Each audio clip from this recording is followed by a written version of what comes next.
I would like to announce that a quorum is present. The meeting has been duly called and a notice of the meeting has been posted in accordance with the Texas Open Meetings Act. We will now convene into closed session as authorized by Texas Government Code Section 551, specifically 551.071, 072, 074, and 082. The time is now 6:07.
Check, check.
could have Arbor Creek Middle School's archery teams here to be recognized this evening. Whatever you like to. Joni Finch came up to me and said Arbor Creek's archery team is here to be recognized. And so do we, is Trisha aware? Because it's not on, she said it's not on the agenda. Marty.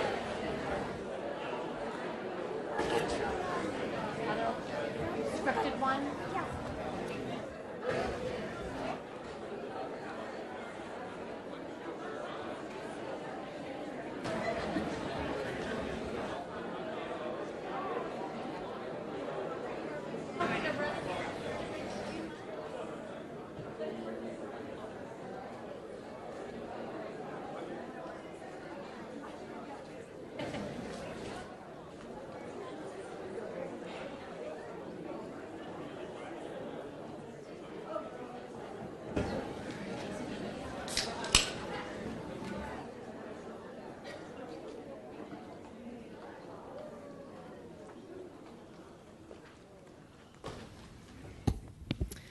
All right, thank you all for being here. We apologize for keeping you waiting for a little bit. We will now reconvene in open session. The time is now 7:30. We have, in addition to our Pledge of Allegiance, we're adding a new little feature, so we'll also be saying the pledge to the Texas flag. And so we're going to actually add that up on the screen because if you're not in school, you may not know it. So yes, if you could stand and join us for the Pledge of Allegiance. I pledge allegiance to the flag of the United States of America and to the republic for which it stands, one nation, under God, indivisible, with liberty and justice for all. On the Texas flag, I pledge allegiance to thee, Texas, one state, under God, one and indivisible.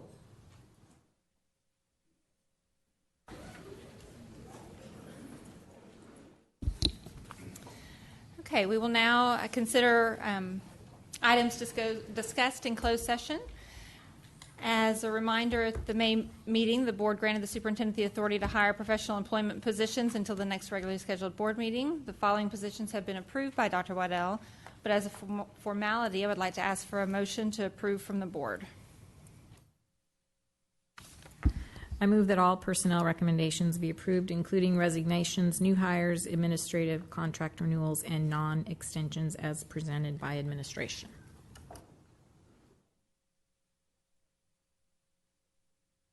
Thank you, Ms. Cox. We'll do. We have to do, but no, it all actually reach. Yeah. Oh, we were just, no. Well, Okay. yeah, Okay. this is for. Okay, I'm sorry. Okay, so we need to, or is there any discussion? I'm sorry. No. Okay, we need to vote, and I'll just remind everybody because I confused everybody last month. We just need to raise our hands, and that helps visually everyone understand, so we don't have to call for the vote and also raise our hands because we were doing a lot of that last month. All my fault. Okay, so if there is no discussion, all those in favor? All those opposed? Okay, that's unanimous. Okay, do I have one for the principal at Lamar Middle School? Ms. Sheffield, I move that Rebecca Clark be approved as the principal of Lamar Middle School as recommended by a personnel selection committee and administration. Thank you, Ms. Duke. Do I have a second? Thank you, Ms. Vaughn. Any discussion? All those in favor? All those opposed? That's unanimous. Congratulations. Where is she here? Thank you.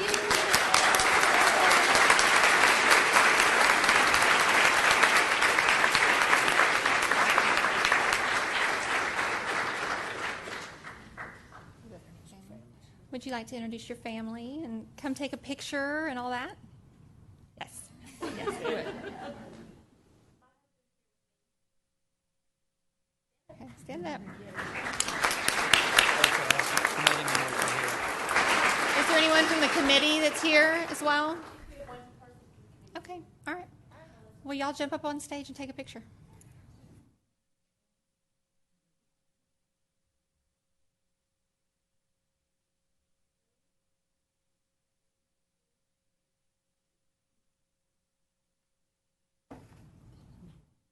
right, thank you.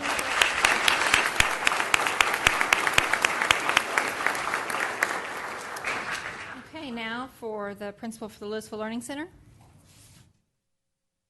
I need a motion. I move that Casey, how do you say her name? Kesia, Theodore be approved as principal of Lewisville Learning Center as recommended by a personal selection committee and administration. I have a second. Thank you, Ms. Duke. Is there any discussion? All those in favor? Opposed? Okay, that's unanimous. And I believe She wasn't able to make it. Ms. Theodore was not able to make it tonight, There but may be committee members here. are there committee members in the audience? No. Okay. Yes.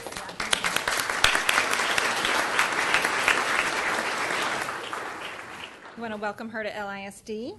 Now we have the district athletic director. Ms. Sheffield, I move that Tim Ford be approved as district athletic director as recommended by a personnel selection committee and administration. Have a second? Thank you, Ms. Hassett. All right. Any discussion? All those in favor? Opposed? All right, that's unanimous. Is Mr. Ford here tonight? Right there. Okay.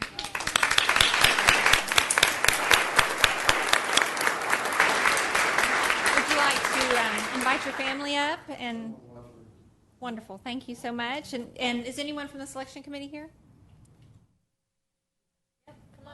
Come on up. You need your picture. Come on up. Y'all want to come up on the...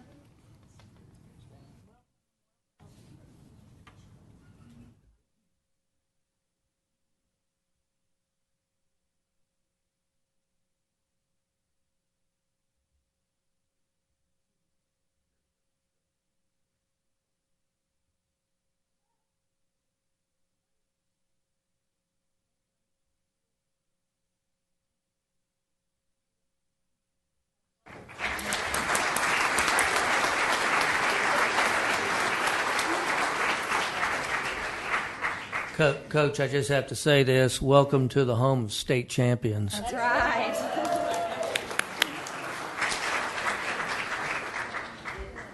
All right. Now for the fun part, we move to awards, recognitions, and presentations. First, we would like to recognize one of our outgoing board members, Ms. Carol Kyer. Mr. Mike McDaniel could not be with us this month, so we hope to have him here with us in August. So, Ms. Kyer, would you come forward?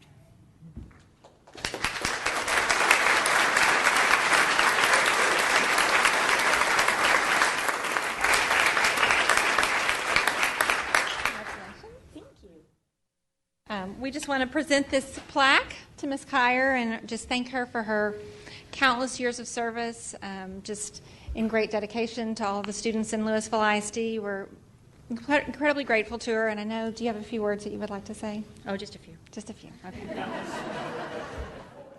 For any of the principals out there, don't worry, I'm not telling a joke. I could. Thank you all very much for this. I really appreciate it.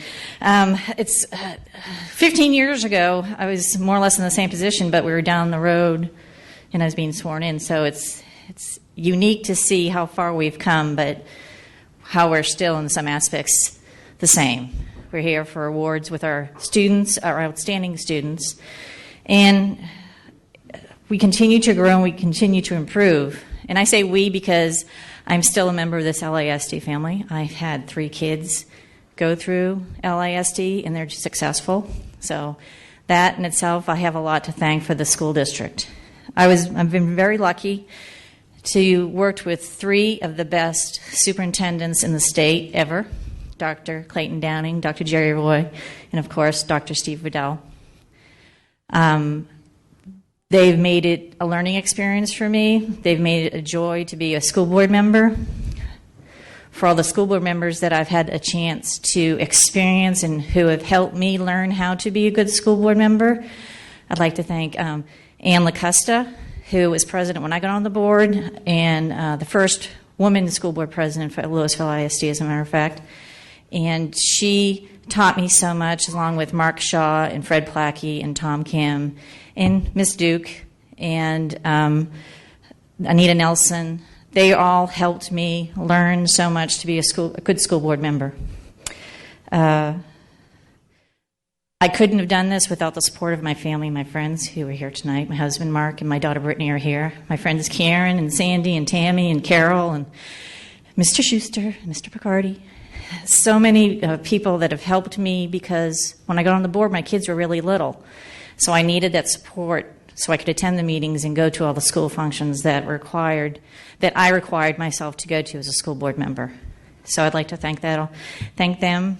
Without them, I couldn't have done this. There's just no way. And I know the other school board members here realize that you need the support of your family in order to do this job. There's a lot of stress. There's a lot of happiness. There's a lot of celebrations. But there's so much that you need to do and you need to know as a school board member that it takes up a lot of your time, and that's time away from your family and your friends and special events. So I wish you all good luck. I know you all will be good board members. Listen to the staff. They know what they're doing. You just look out in this crowd. These people know what they're doing. They're the professionals. They're the heart and the soul of this school district. You need to respect them. They've accomplished so much. They've gone so far in what they believe is right and good for our students. So they just deserve the utmost respect. And they have it from me. They all know that, because I would tell them that every month, that I'm just so proud of what they're doing and in awe of what they're doing, because of the job that they have is producing the next leaders of our communities and our states and nation and the world. So I'm going to give a little quote, and this is one of my daughter Brittany's favorite quotes. It's Walt Disney, of course. So around here, however, we don't look backwards for very long.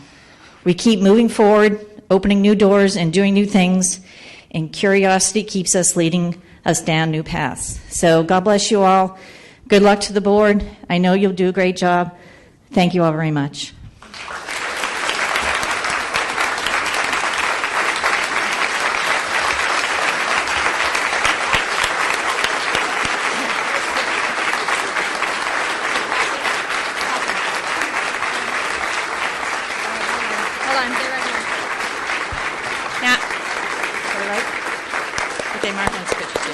Oh, you want to, okay, well, hold on.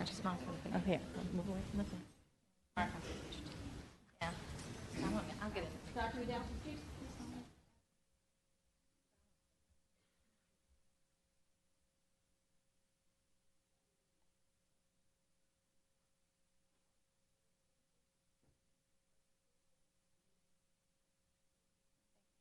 Ms. Duke does have a few words she wants to say.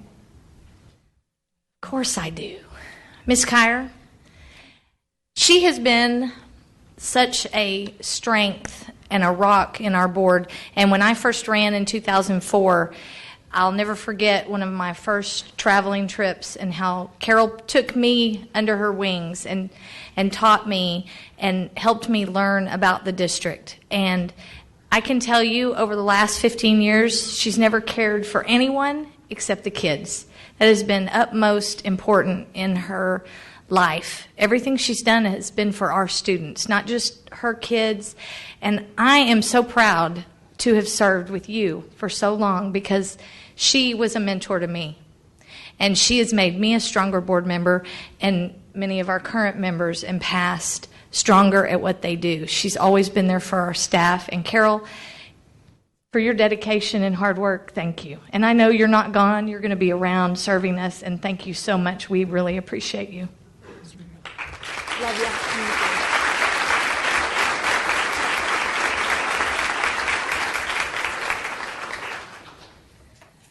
All right, next we have the Destination Imagination teams from Arbor Creek Middle School and McCamey Middle School. Dr. Riddell?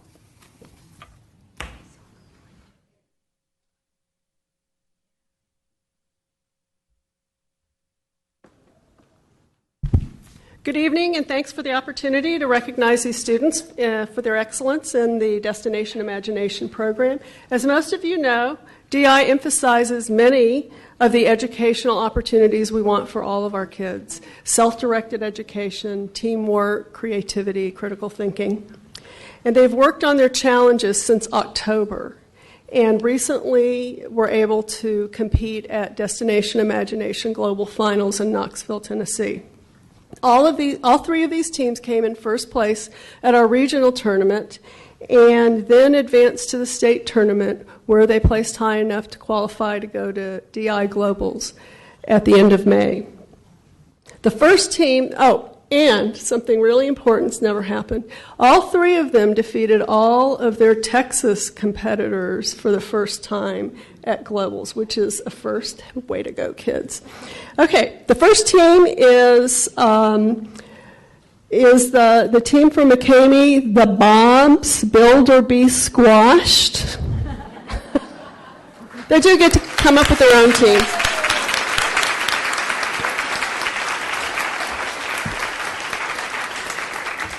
This team competed in the structural challenge, which required that they build a lightweight structure that could hold a lot of weight while forcing tension. And they also had to incorporate a skit about tension. They placed 6th at the state tournament, and they came in 22nd at Globals against 80 teams. Against 80 teams in their category. The students who are here, and I apologize ahead of time, a lot of these students, their families already had vacations planned and they couldn't be here tonight. I know they all wanted to be. But the ones who are here are Gavin McDaniel and Rashith Davuluri. And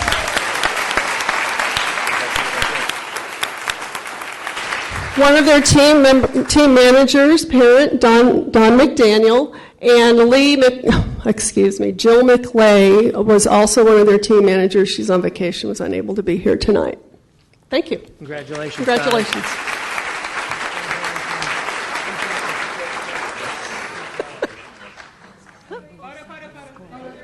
Oh, yeah. Come on, smile big, Don. Okay. I'm sorry, this was the McCamey team.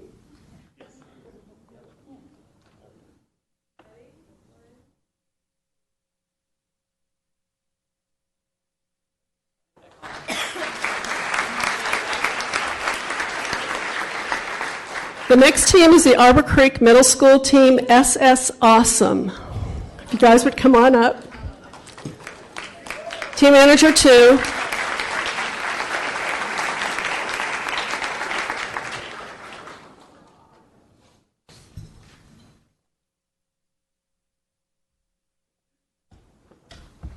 This team competed in the science challenge, going to extremes where they had to research and illustrate an extreme environment that was unable to sustain human life. They also had to develop extreme gear that would help humans to exist in that extreme environment, and they had to demonstrate how it would work using technical methods. They came in 5th place at the state tournament, and they came in 4th at global finals, which was great. And this team has actually been together for a number of years. It was their second time to go to state and their first time at globals. So their team members are Liam Bell, Sophia Garcia, Tatiana Kavalam, Maya Mohan, and Christopher Powers, and their team manager, Natalia Garcia.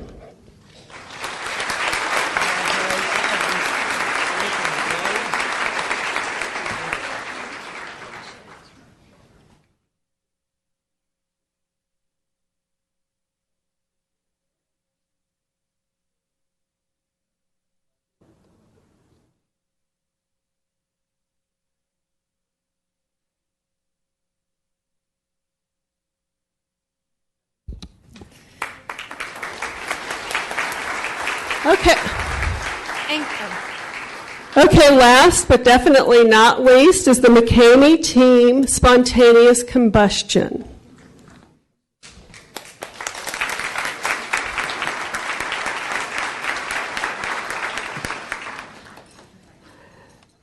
This team is managed by Elizabeth and Robert Wilson, and they've been together for a number of years. They've been to state 3 times, and this was their second trip to globals. They competed in the improvisation challenge Pandemonium, which teaches kids to think quickly on their feet, increasing their fluidity and creativity. The students that are present are Tanya Jayaram, Amelia Wilson, and Miranda Wilson, and then their team managers, Liz and Robert Wilson.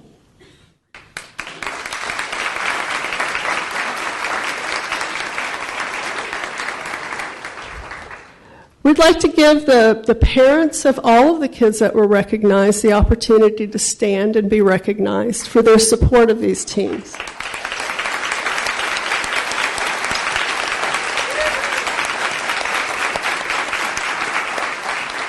I'd also like to thank them for their support, and I'd like to thank the school board and Dr. Waddell and all of the administration for their continued support of the Destination Imagination program. And in particular, I'd like to thank the principals of these two schools, Mr. Pete Taggart and Miss Joni Finch, for their support.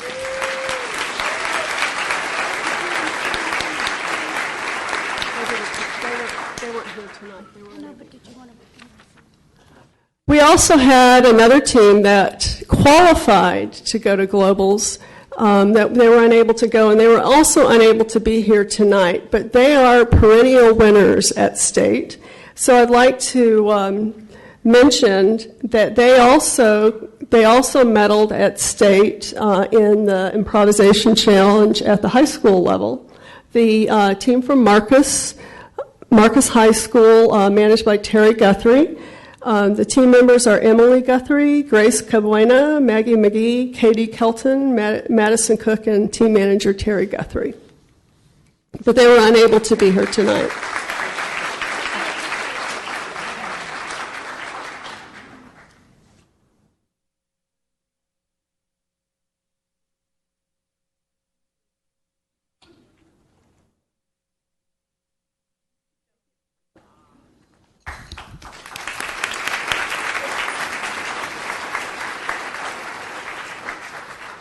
I don't know if anybody's ever been to a DI competition. I had the privilege to go watch a lot of our kids at Creekview this last time, and they were actually very amazing. That was the first time I had ever seen. I did see Marcus and McCamey, and if you ever have an opportunity, you would be quite impressed. Okay, next we have our National Spelling Bee competitor from Lamar Middle School. Who's gonna? Oh. That makes me sad. Miss Lewis, do you want to come and tell us about... This kid's a speller. He's awesome. I've been a spelling bee judge now for many, many years at the district spelling bee, and they're crazy good. We could have done that together. Go ahead. I had the privilege of traveling to Washington, D.C. with Lokesh, and the National Spelling Bee is very different than what you see on TV. They actually have a written test, and that's what knocked Lokesh out. He missed going to the finals by 1 point, and it was on a written test.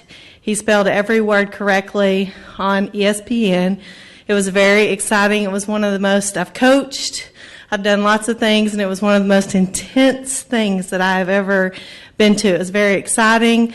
One of the words that he spelled correctly was frisson. Okay, if y'all know what, when he pronounced it, it was, I thought, oh my gosh, he doesn't know it, because he asked him like 10 times to say it, and his mom looks at me like, he knows it. And I'm over there having a heart attack. But it was very exciting, and I was so proud of him and everything that he's accomplished. And I just felt like it was really sad that he just didn't get to spell it out. I think that's the way it should be once they get to that level. But if you ever get the opportunity, Lokesh is going to be something amazing in the future.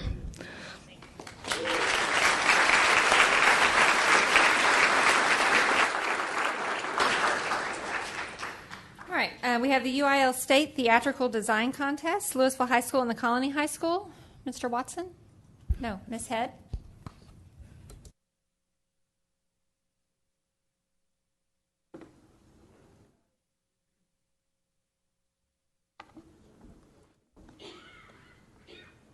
Madam President, members of the trustees, Dr. Waddell, and community members. Tonight we recognize the achievements of two very talented technical theater students. Both of these students competed in the UIL Theatrical Design Contest, advancing to the state finals for the first time in the history of each school. Austin Strait from Lewisville High School placed third in scenic design, and Ashley Calvert from the Colony High School was named as the state champion in marketing. I would like to introduce the teachers and the students. From Lewisville High School, technical theater teacher Laura McNary and student Austin Strait.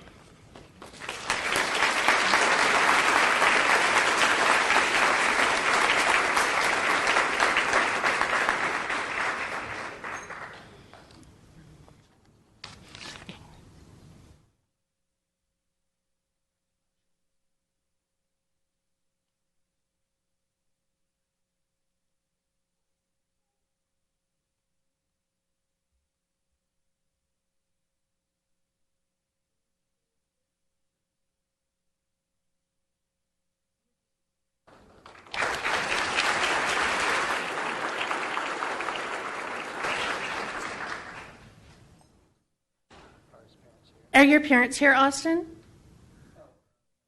Okay. And from the Colony High School, Ashley Calvert. And Dwayne and Rhonda Craig are Ashley's teachers, and they're unable to be here tonight.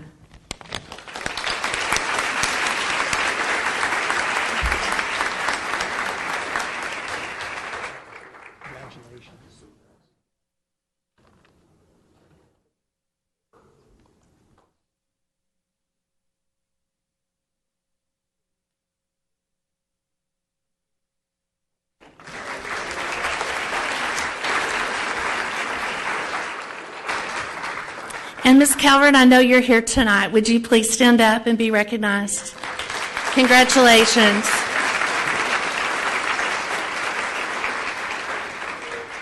Would you like me to do the next one?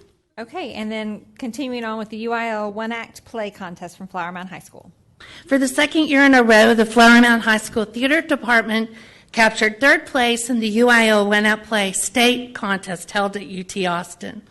This contest began in March with 1,220 schools participating. Of those participating schools, Flower Mound High School was one of 40 advancing to the state finals. Acting awards were given to Alex Jafrida, Honorable Mention All-Star Cast, Austin Greenewalt, All-Star Cast, and Morgan Haney, Best Actress in the State and recipient of the prestigious Samuel French Award. Now I would like to introduce the teachers and the cast and crew from Flower Mound High School's production of The Bog of Cats.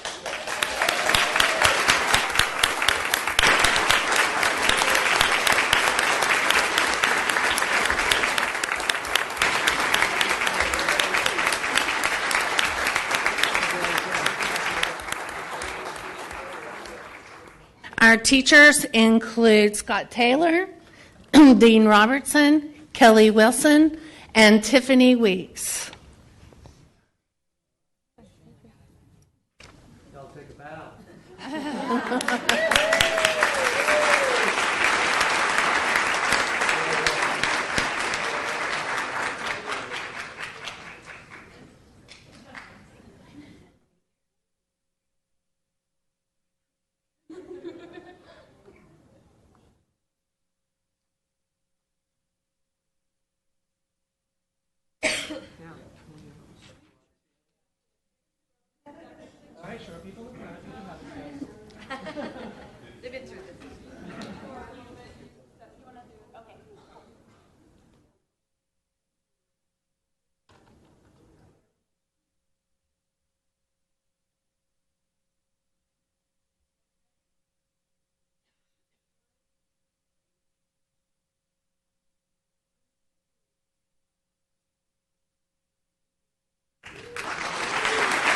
We would like to ask for all the parents of these lovely participants to stand and be recognized if you're here. Thank you.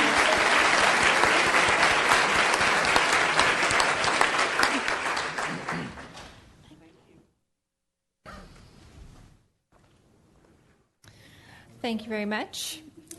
Next, we have the archery state and national competition.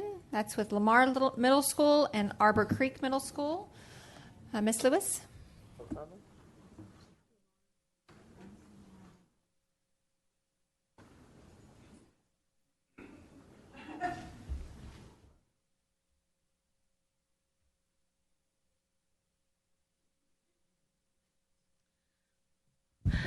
I'll talk about Lamar. Our team couldn't all be here, but this is the 4th year in a row that we have won the state championship. We also have qualified to compete at World again this summer. So last year we got 2nd in the world. So we did we get 1st or 2nd at nationals? Yeah, we lost by 5 points this year at nationals, which was in Kentucky. So we did qualify for World. So our team is traveling this summer to go to the World competition. I do have the following members here of that team: Bryce Hageman, Archana Murthy, Cody Kitchens, Jay Mystery, and Sahil Medapali. And additionally, I did want to say that what these students are working for, a student at Marcus High School who was a former Lamar archery team member has won already this year $11,500 and will be competing for a bigger pool at nationals. So it is a lucrative sport as well. So, Ms. Finch, you want to talk about yours? And just congratulations to our coaches, too, who spend lots of hours outside. And Mr. Babisette is the Lamar archery coach.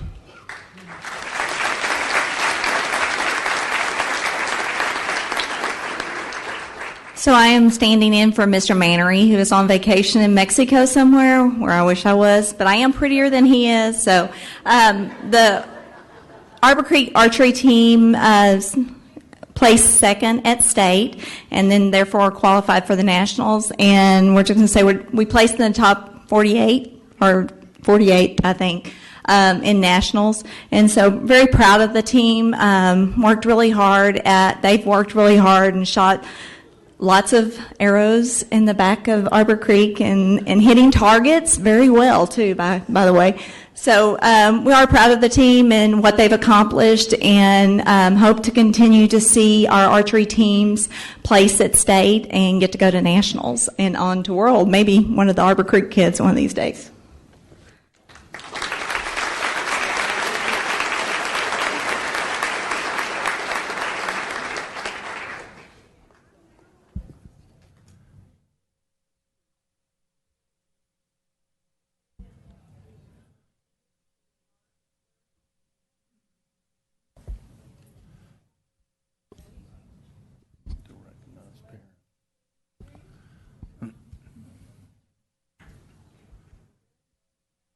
Can we ask Lamar parents of the archery team to stand?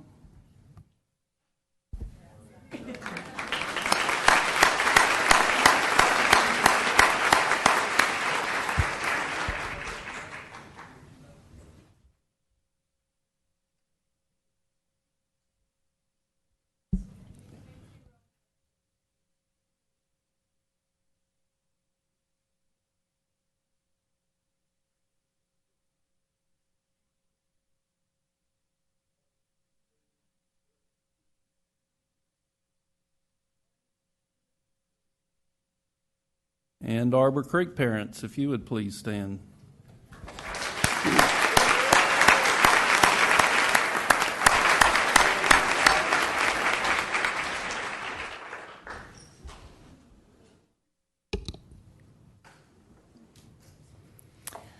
All right, next up we have the UIL Regional Baseball finalists, Marcus High School. Coach Mays?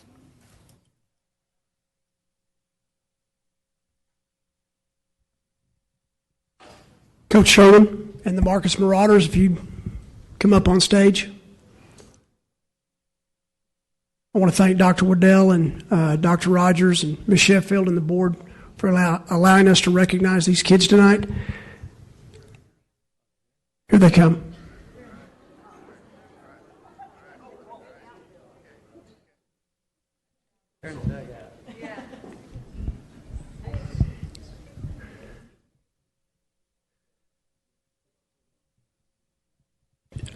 almost 2 years to the day or to the week, LISD had 2 head baseball coaching jobs open on the west side of our district. And we filled those 2 jobs with a Marcus X, Jeff Sherman, and Danny Wallace from Georgetown with the Flower Mound job. As I said when we were up here honoring Hebron soccer, all the sports in the UIL but football really have a tougher road to hoe to get to the regional finals, to get to the state tournament, because in football you cut the group in half and divide everybody into big school, little school. In baseball, like it was for Hebron and soccer, in baseball you're going to play 5 separate series before you go to the state tournament. So you're going to play another 6 weeks to get to that tournament. As I said, Coach Sherman's a Marcus X. He played at Marcus at a time when baseball was very good. I will say it was not as good as this team. These are the Regional 1 semifinalists. When there were 8 teams left in the state out of 248, we had 2 of those 8. We had 25%. Coach Jeff Sherman.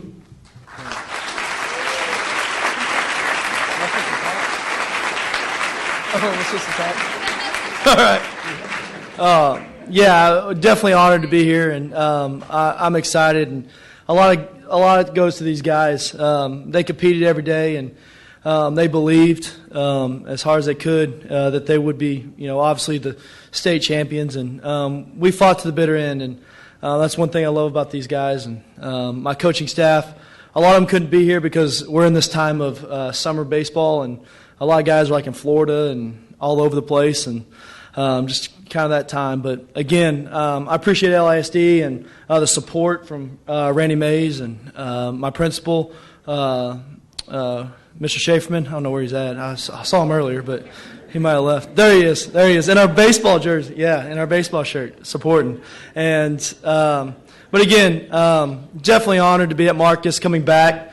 Just love the community. I love being a part of just Marcus High School and all sports. So, and again, thank you, Randy.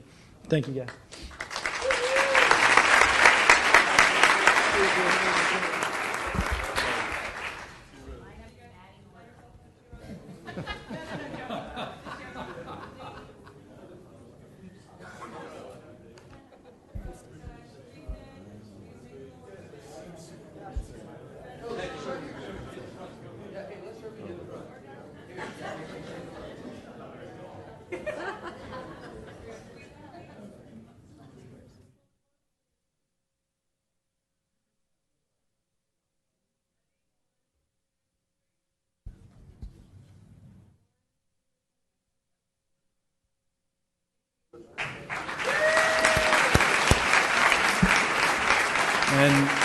And any Marcus parents here?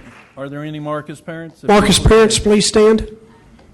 Any of our Marcus parents here? All righty.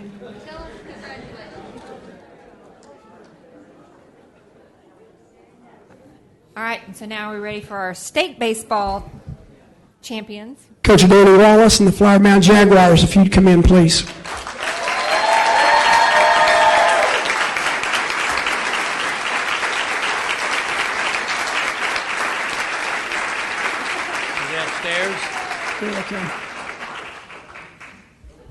Come on, guys.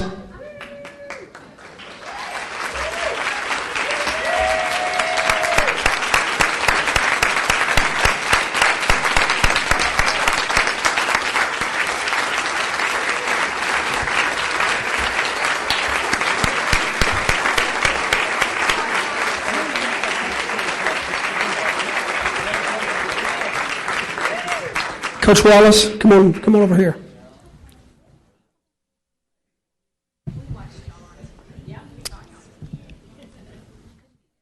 As I mentioned, 2 years ago we hired Coach Wallace away from Georgetown.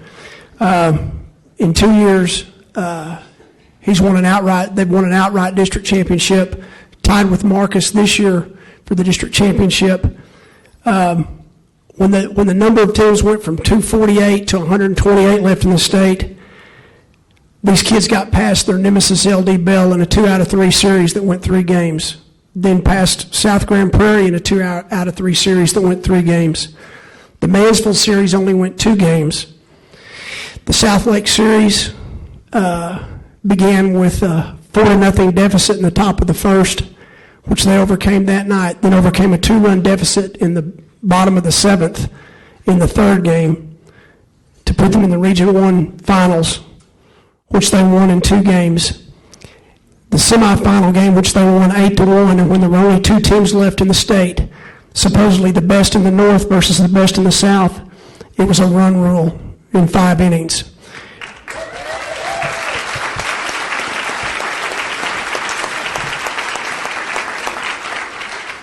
And I know Danny made the kids very well aware of this. This is the first team state championship in Flower Mound High School history.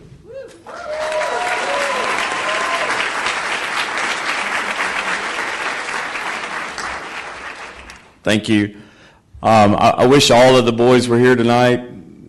Several of them are out playing baseball and out-of-town trips. They're not even in the state. This group, for me, is the reason why you go into coaching and you go into education, to watch kids grow, to watch them fail and then achieve. Coach Mays kind of went over some of the highlights of the run that we made. We had a nemesis in the first round that we lived with for a whole year and then almost fell to them again, but they just wouldn't do it this time. And the South Lake Carroll series, when we're playing a team that knows how to win and just refuses to get beat. And I'll go back. This is probably my favorite moment of the entire playoff run, when we gave up the lead in the top of the 7th at South Lake. And we had been living on pitching all year. And one of our guys that had pitched great for us all year lost the lead. And one of our seniors, Ryan Sloma, goes out and meets him coming off and says, "We have your back in the bottom of the 7th. And then this group went and scored the runs to put us in to the regional final the next week. And that's what it's all about. It's family and teamwork and achieving when you're not supposed to. And then the next week against our rival from across town, to totally dominate them on the way to state. And it is what it is. We enjoyed it. It was awesome. And then to go to state and dominate and win 2 games by a total of 18-1 and leave no doubt. So it was a great year and one we'll never forget. Thank you. Would the parents of the Flower Mound players, if you're here, would you please stand?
Yeah, you can't.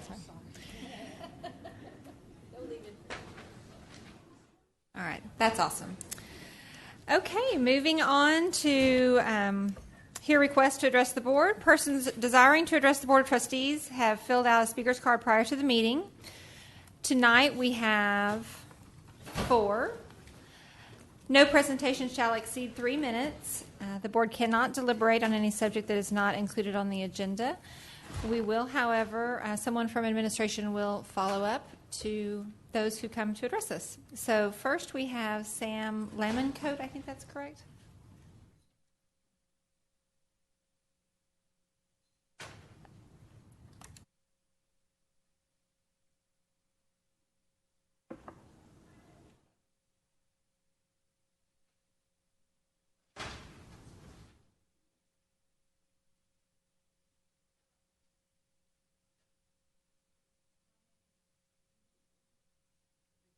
There we go. My name is Sam Lamoureux, and I have a granddaughter that was an 8th grader at the Arbor Creek Middle School on the archery team in Mr. Mannering's outdoor education class this year. I want to thank you for recognizing our archery team. It's been an amazing year for these kids because of Mr. Mannering and the Arbor Creek School. You know that our 2 teams competed at the state archery competition, and our top scoring boy placed 2nd out of 287 middle school boys, and he placed 6th out of 682 boys overall. That's middle school and high school. Our top scoring girl placed 3rd out of 209 middle school girls, and she placed 8th out of 508 girls overall. And of course, you know, our first team came in 2nd at state, and our second team came in 6th. And I believe this is the best that Arbor Creek has ever done. And Mr. Mannering was very proud. Archery is not a school sport at Arbor Creek. There was no parents' archery booster club to raise funds. Some kids used school bows and arrows. Some bought their own for a modest price. They purchased their own team T-shirts, and they paid for their own travel expenses. And yet, look what they did, with dedication, determination, and a lot of hard work. And a lot of time alone, maybe in their backyards, shooting arrows. Archery is a sport that's open to anyone who wants to participate. You don't get excluded or put on the sidelines because you're not tall enough or short enough, not fast enough or slow enough, not big enough or small enough, a boy or a girl. When we went to competitions, everyone participated. And let me tell you, there were some very nice surprises from some of our kids. Many of these young people are not involved in other sports. Archery's been the place that they wanted to be and could fit in. I watched a lot of the team members gain self-confidence and a sense of pride in themselves and their fellow team members. And with that said, what now? The parents and family of these young people are anxious to see archery in our high school. And we are more than willing to provide all the support that parents can provide. We just hope that you will help support these kids to get archery recognized at Hebron High. I want to thank you. Thank you, Ms. Lamoureux. All right, next we have Mr. Johnny Foster. Thank you once again for giving me this opportunity to speak to the board, to Dr. Waddell, board members, and staff. As you know, the last time I was here, I was voicing some concerns of parents that have come to me. If you don't know, I've been around this district for a long time. I work with a local organization that's called CAP, which is CCAAP, Concerned Citizens and African American Parents. We serve as an advocate for our students, teachers in this district, and even parents. Many of them are weary about coming forward and addressing their concerns, so we provide them with counseling, and we direct them how to navigate the system and where to go and who to talk to. Always as a partner with the district, never to actually criticize. But it's kind of saddens me tonight that I have to come back and report some things that I really hope the district would take note of, because this is a very serious thing for our community. Once again, we're talking about the situation at one of our middle schools there in Carrollton, which you're aware of, Creek Valley Middle School. The parents there are still very upset, but there are other issues that are at the core of this. I believe the issue with the non-renewal is just a symptom of the problem on that campus. There are parents there that are fearful of reporting incidents because they don't want their children to be retaliated against. There are parents there who've told me that there are inappropriate language being used in the presence of staff and administrators going unchecked. One incident where the N-word was being used, a teacher was present and said absolutely nothing. And to me, that's the saddest thing about it. The second thing is there's a high report of students being sent to in-school suspension. You know, I know that's a national problem, to be honest with you. In our district, if you look at the proportion population-wise, it's disproportionate. But when you look at that campus, it's way out of balance. Even when compared to the average in our district, it's way out of balance. But overall, there's a very general feeling of mistrust on that campus. The parents do not feel like they're invited. They do not feel welcome. They feel like their students are being targeted.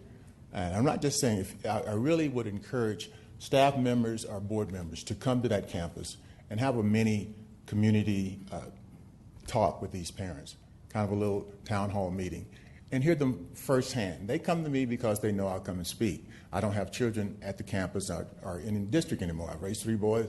I had a wonderful experience in this district. This is an awesome district.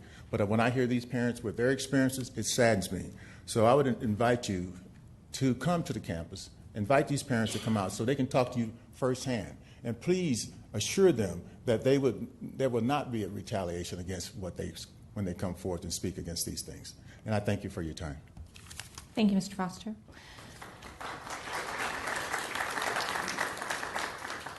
Next, we have Brett Wooten.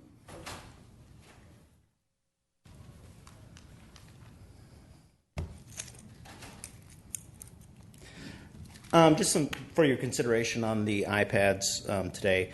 I understand part of the controversy with Apple is the cost per unit. My background is in technology, and I spent years in training at the corporate level, so I have been there. I am also a PC guy my entire life until I actually used a Mac. Apple is a very easy-to-use platform that all ages can quickly learn and use. This allows teachers and students to focus on the education behind the technology instead of the other way around. When Apple does an upgrade, they don't reinvent themselves. This means the updates are done. You require little to no training to get back up and running. Again, focusing on the knowledge behind the technology and not the technology itself. This will save a significant amount of money and time that would need to be spent on training staff, students, and parents. All of you have installed an upgrade on a PC, and then you cannot print or you cannot get on the internet. That has never happened to me with an Apple product. Imagine that on a district scale. Apple's filters are highly adaptive. It is difficult to say that about the other platforms. Apple has a strong hold on its content providers. If a vendor in an Apple produces a bad or unreliable software, Apple will shut them down.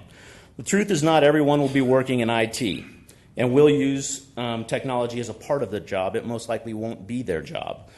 A quick example from my life, I worked with a company that was rolling out a point-of-sale systems. At the time, I was the bridge between the field and the corporate office. I saw firsthand the effect of the rollout.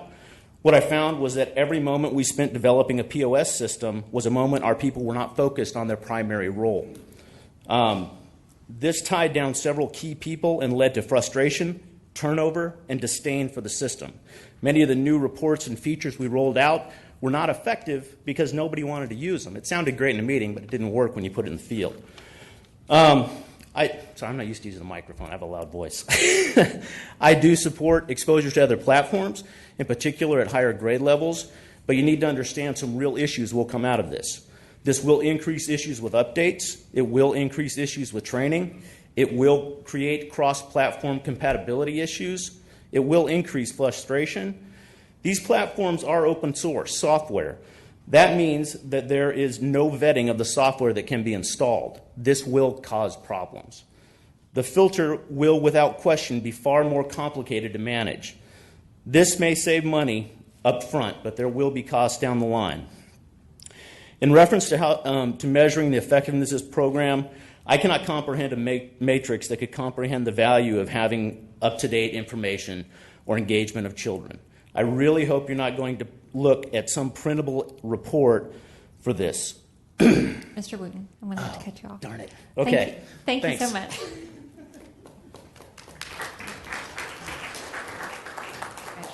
And Ms. Kendra Stevenson.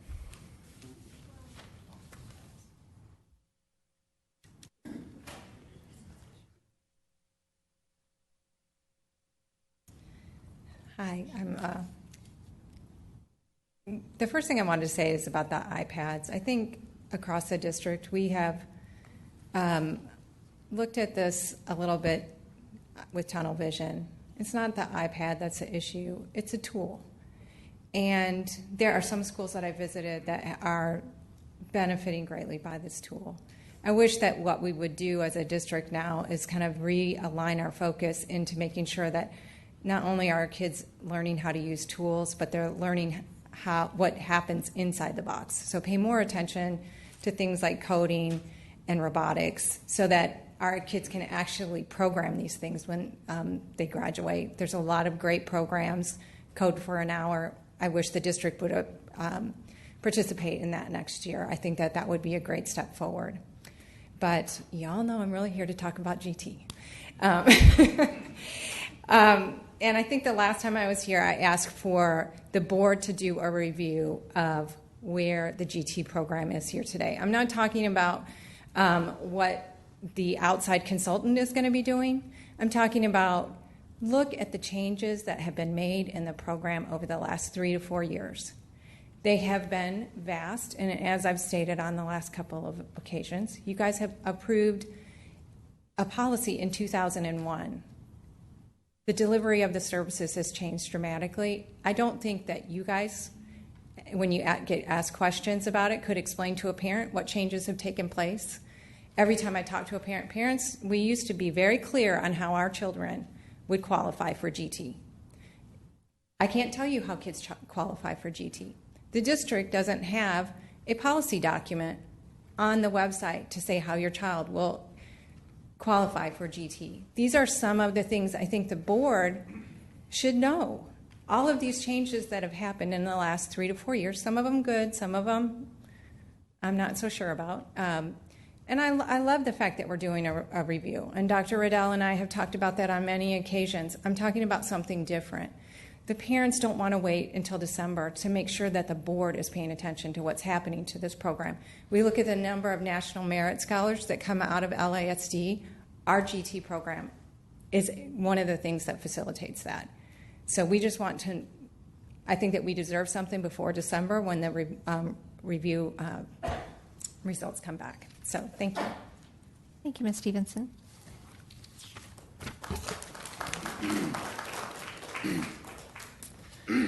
Okay, moving on to information items. These are items that are coming before the board. Some will move along for discussion, others will not. So we will get started with TASB Board Policy FFC Local Liaison for Homeless Students. Dr. Brockman? Good evening. The McKinney-Vento Act requires that the district designate a liaison for homeless students to perform the various functions delineated already in policy FFC Legal and FDC Legal and FDC Local. We have such a liaison. We are just missing the policy that specifically names the liaison.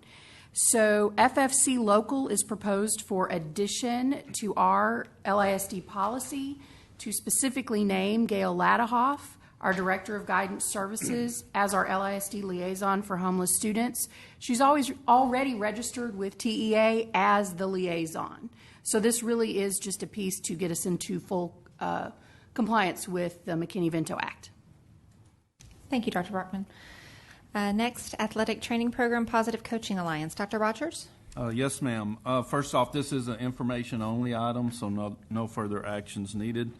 We're always looking. You saw some great athletic teams up here tonight, but we're always looking to improve.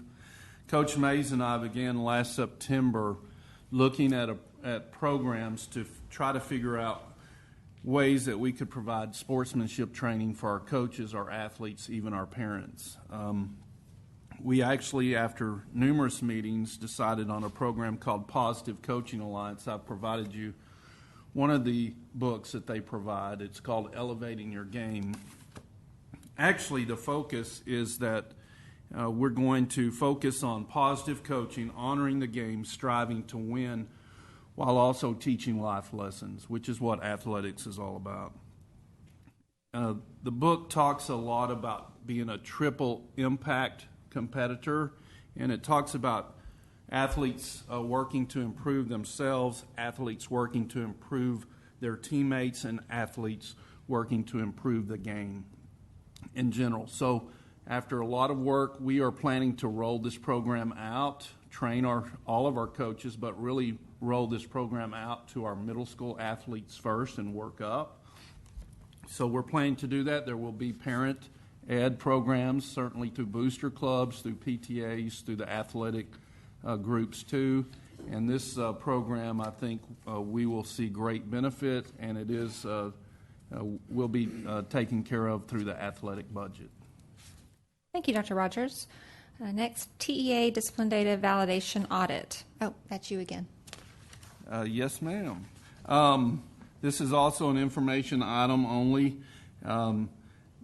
Every year we have to clean up PEAMS errors as far as coding. For instance, someone may have turned in a code that's wrong as far as they may have put 4 days for out-of-school suspension when 3 days is actually what they did, and 3 days is the legal amount that we can suspend a kid by law.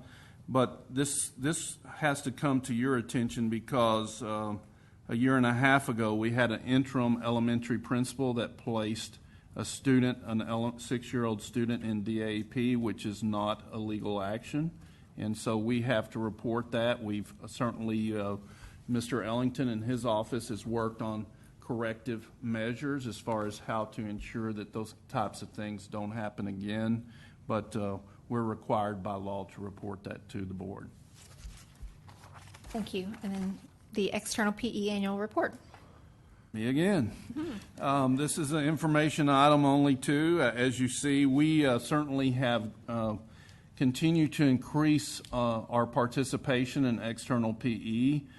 We had 545 students this past calendar school year that participated in either level 1 or level 2 of external PE.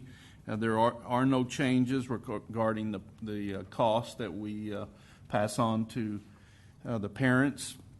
We are required, if we're going to give a student PE credit, then we are required to monitor those programs to make sure that the person that the student is working with, no matter what sport, is certainly certified, background check, so on. So our person, Deborah McDonald, does visit all of these 545 at some time to ensure that. So she's quite busy, but we just wanted to give that report to you, which we do on an annual basis. Okay, thank you. And then last, and you're going to take a break from talking, is dress code recommendations update. Yes, ma'am. This is also an information-only item, so I'm really glad that none of these will be repeating next month. But if you remember, a couple of months ago, Ms. Godby, the West Zone leader, reported about the dress code committee that had actually been meeting for about the last year and a half, and they made some recommendations on some modifications to our dress code.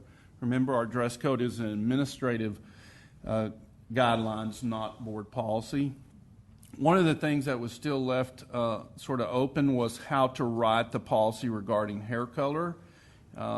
And so after some more work, that's the one part that has been changed or added for tonight, and it talks about hair by color or design may not create a distraction. It should be primarily a natural color, but non-natural accents such as dye streaks or color strips may be permitted but may not cover more than 25% of the hair. And so certainly, we see particularly female students with small streaks of of hair, and so we wanted to give some leniency to that, and yet not have, go too far. The committee really wanted to take small steps regarding some dress code changes, and that's why they've written the policy that way. Thank you, Dr. Rogers. Next, House Bill 5, required ratings. Dr. Riddell. Thank you, Madam President, Board. Dr. Sarah Fitzhugh is going to give this presentation. She's been the person who has led this initiative. And this is a requirement by TEA. Good evening. Thank you for allowing me to speak tonight. I'm here to discuss the journey that we have been on this year in meeting the TEA requirements that we rate our districts in 8 areas. And so I'm going to start with the piece. Last summer, the legislature passed a bill that says that we were to form a local committee and rate our campuses and the district in 8 specified areas. And it's actually part of our board policy, AIB Legal. And so what that basically means is we had 8 areas that we were charged with figuring out how to issue a rating. We had 4 choices for the ratings: exemplary, acceptable, recognized, and unacceptable. And the 8 areas are there in front of you: fine arts, second language acquisition, gifted and talented, dropout prevention, parent and community involvement, health and wellness, 21st century workforce, and digital learning. So we started off asking some questions about what did this look like, seeking guidance from TEA. We pulled together a local committee in November to kind of start talking about it. Started asking some more questions, and TEA said to hold up. So finally in December, what happened is Region 11 pulled us together and kind of told us that what districts surrounding us were doing were creating rubrics for campuses to rate and issue these 4 categories. So our committee pulled itself together and created a modified rubric for these 8 areas. The ratings are based fully on local decisions, and so that's the biggest key when we start talking about this to remember. Every district has a different instrument that they are rating themselves on. So while we want to compare ourselves with others, it's really not an accurate comparison, and so that's the biggest piece that we kept in our mind as we created this. We issued it to our campus principals at the beginning of the spring. I'm super impressed with the amount of reflection and feedback that we received from campuses. We were able to create a rubric that made campuses safe enough to really answer the questions and look deeply at their programs to see where they could make improvements while not being scared that there were going to be negative reactions to it. So with that being said, we've put your ratings inside your packet for you to see how it turned out. We're hoping that this is our first step into community-based accountability. We know we're not finished. This is year 1. It's our first step out there. We have plans. We've started meeting, getting feedback from principals. We know we need to get some more community input into it. We want to include some other metrics in there. We just needed to get in, make sure we were in compliance and take that first step out. So that's what you have in front of you. Thank you. And will this come back in August? Will we look at this at all again? If you want it to, that's fine. But really, this is, we would say pretty much the same thing again. Okay. I just didn't know. So, but if anybody had questions about that, they can. Oh, absolutely. Okay. All right, you know where we live. Right. Yes. Yes, we've crunched and looked. Thank you. Can we ask now? So, it's no surprise, this will be my question. The one area that we did not rank as exemplary is digital learning. The most amount of money we'll spend all summer is in digital learning. So in looking at some of these schools, there were even some surprises, I think, of schools that I'm aware of that do a pretty decent job.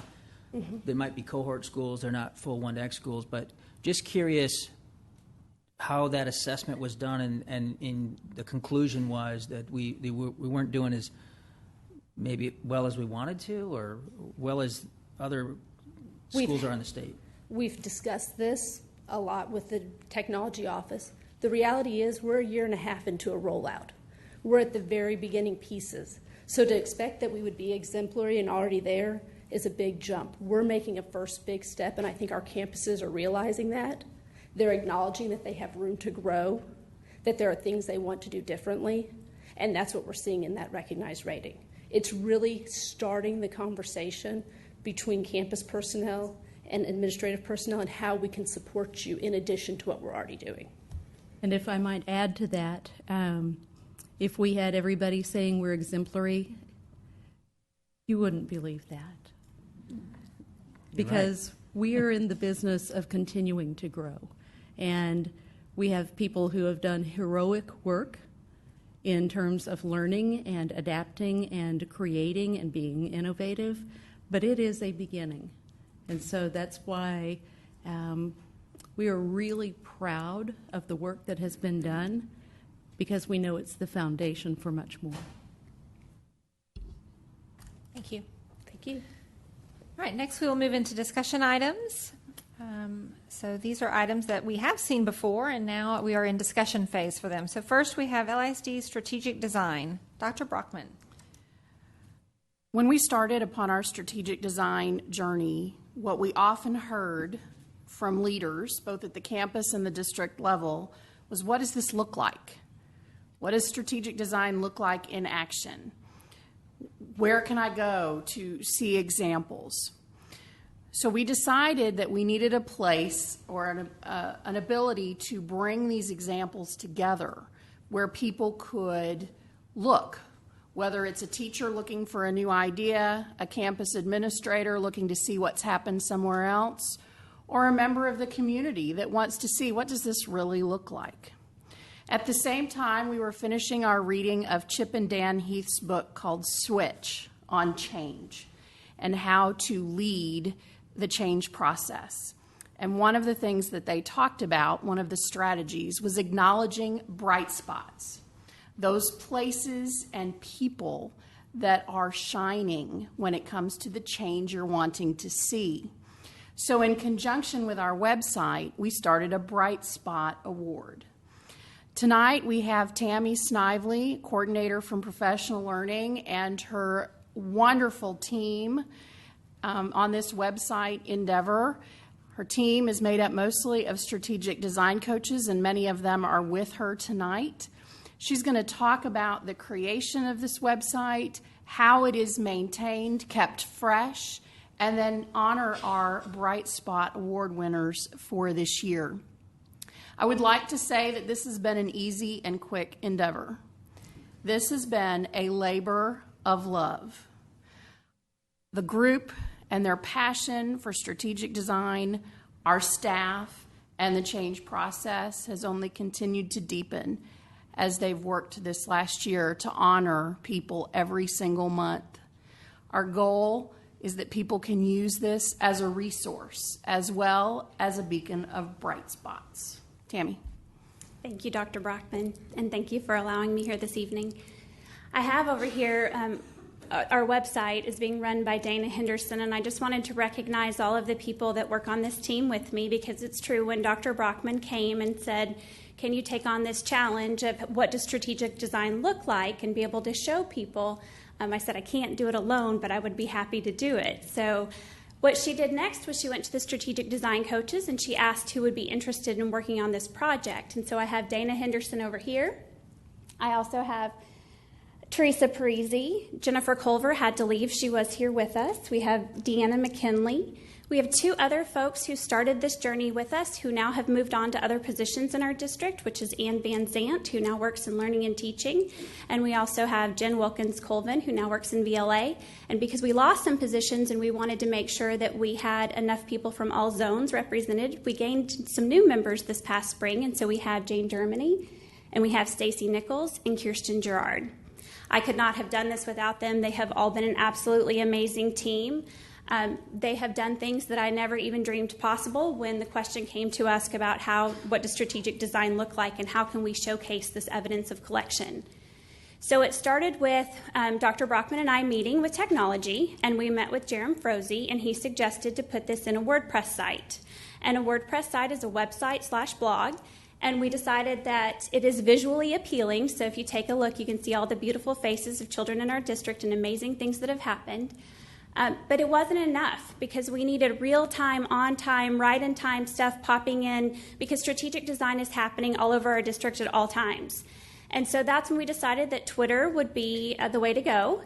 And we have created hashtags. And there's a hashtag for every goal and a hashtag for every belief. So I have some tweet alert cards that I'm going to pass out to you, and as soon as I get them to you, I'll explain more.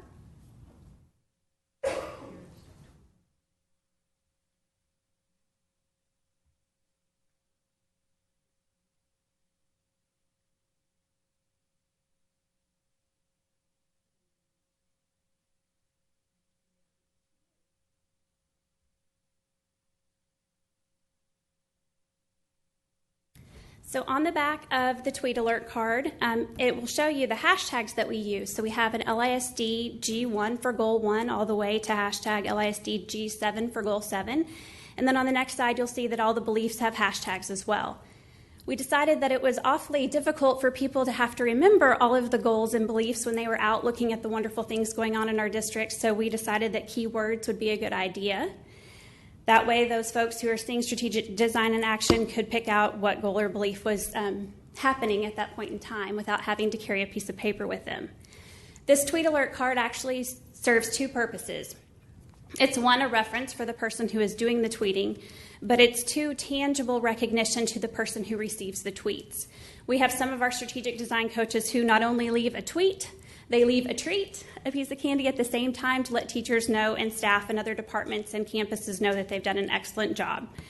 So teachers have the ability to take this tweet alert card, this tangible evidence, be able to post it on a bulletin board, let them know that they've been recognized.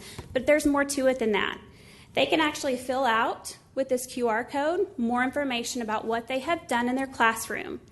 And that allows us as a team who puts this website together to go through the tweets and go through the form that the teachers have filled out and actually pull out highlights. And that's what you see in the middle of our website. It actually links out to more information so that this website can be a resource, as Dr. Brockman mentioned. They can at least find out who did that work right there. So if they want to contact them, they can find out maybe the websites that they used, and it may just take them out to an article with more information as well. So we were happy with the recognition that this website was providing, and then we realized that we were missing, after we had all read the book Switch, we needed to recognize our bright spots. And we have bright spots happening all around this district, and that's why many of you are here this evening. And I am thrilled to say that all 8 of our bright spots are here represented in this room with us tonight. We so appreciate them coming out on a summer night. Well, the first thing we're going to do is we're going to look at the video of all of our bright spots accepting their award on their campuses. The awards were given by LISD leadership, and they were given at a staff meeting. So here we go.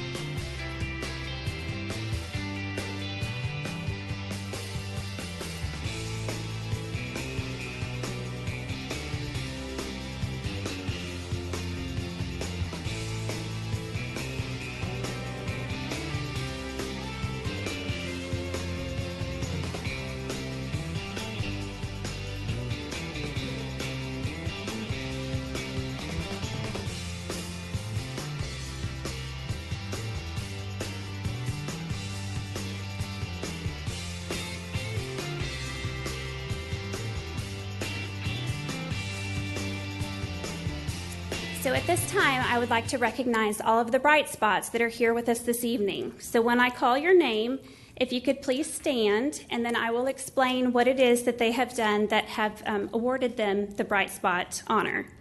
The first bright spot that we had was B.B. Owen for their Wizard of Oz night. So even administrators, teachers, everyone's here from those campuses, please stand.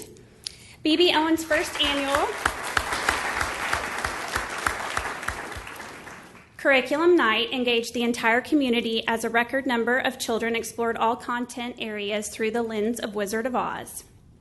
Our next Bright Spot Award we have is 2 Marcus High School teachers, Matt Stoburl and Emily Warland.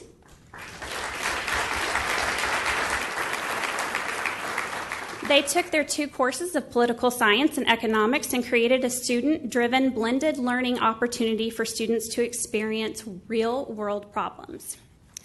Our next bright spot went to the entire campus of Creek Valley Middle School.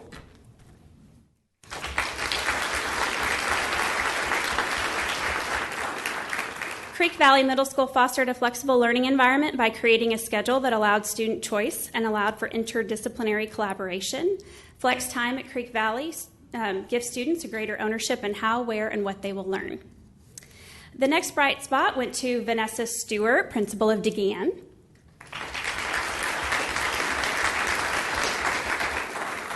This first-year principal in our district created a positive school culture for both students and DeGan staff.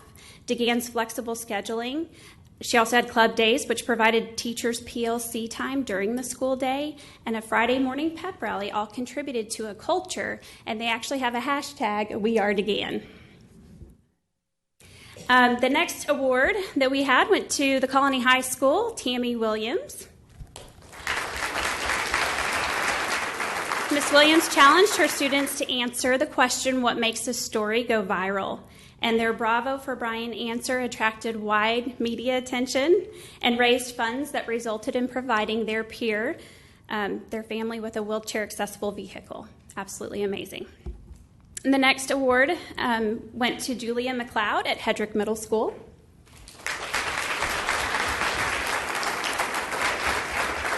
This middle school teacher transformed her English language arts classroom into the ELA Cafe, which offered student-driven, flexible learning environment with the latest teaching concepts and technology platforms that you would expect in a 21st century.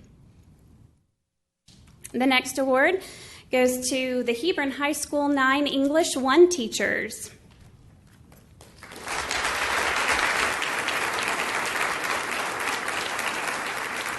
These teachers and the North Star Writing Project out of UNT collaborated to take meaningful risks in pursuit of student growth and engagement.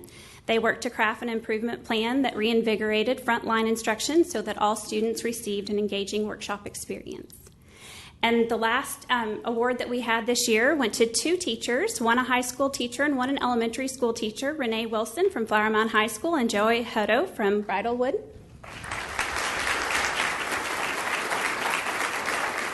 These two unlikely partners actually partnered up their second grade students with AP biology students to Skype and share knowledge about animal development, and it actually ended in a field trip with little chicks that got to go on tour to visit the second grade classroom. The one thing I want to say, if you want any more information about the Bright Spots, there is on our website a Bright Spots as a part of the menu. You actually have the website on the front of the tweet alert card, and you can go and watch a video about each of these events that happened throughout this year and read a little bit more information. So thank you so much. Thank you. Are there any questions? Oh, okay, thank you so much. Next we have financial reports. Dr. Burnett. Thank you, Ms. Sheffield and members of the board. You have your financial report as the end of April the 30th, which represents 2/3 of the way through the fiscal year, although it's more than that for the instructional year. So if you have questions, we'll try to answer that. You have the accompanying graphs on both the budgeted funds, the various budgets, the federal funds, as well as the bond funds. Other questions? Mr. Miller? Dr. Burnett, on page 40, the total general fund revenues at negative $27 million.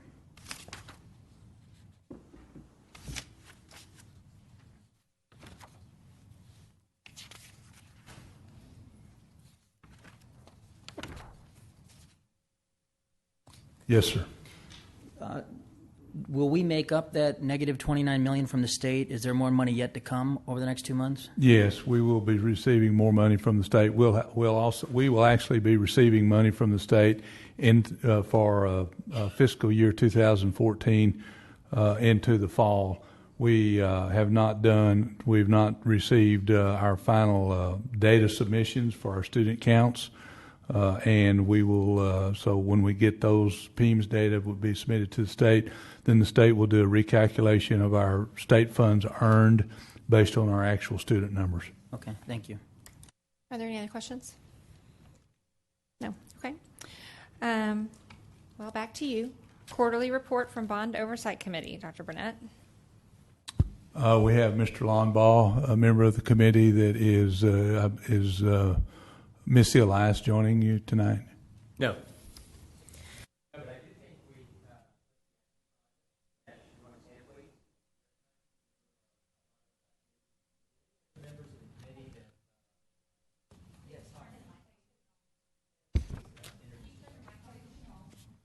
Can you hear okay? Is that better now? Okay. Paige? And who else? Anyone else? Okay. Well, good evening. I'm Lon Baugh, and I serve on the Bond Oversight Committee, and I'm here to present the briefing this evening. Except as I mentioned otherwise, I'll be referring to financial information as of March 31st. That's the most recent information that BOC has received. Overall, in the first calendar quarter, the district received no further bond sale proceeds. The last issuance was for approximately $70 million last October.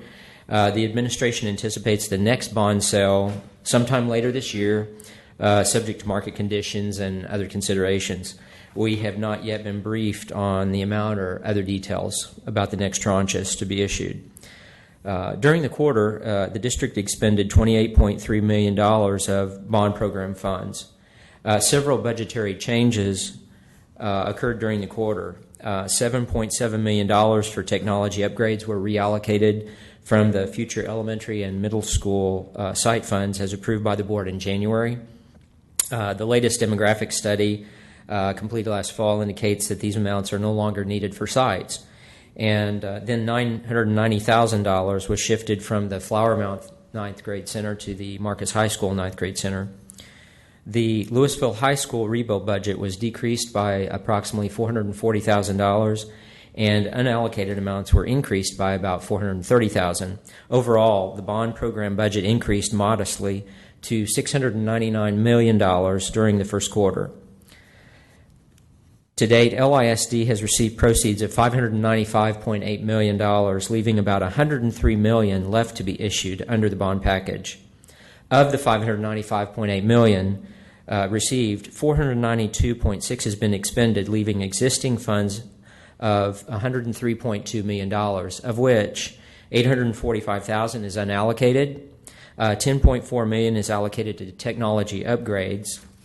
The remaining $92 million is allocated to current construction and other capital items.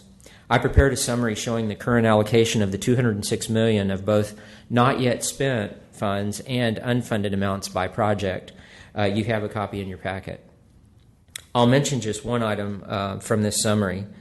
Notice the future elementary school, middle school wings line comprises $13.3 million. The demographic study that I just mentioned indicates these wings are not needed, so the $13.3 million will most likely be reallocated in coming months. During the past several months, the Bond Oversight Committee has requested additional information specifically relating to major maintenance improvements and technology upgrades, those categories in the bond program budget.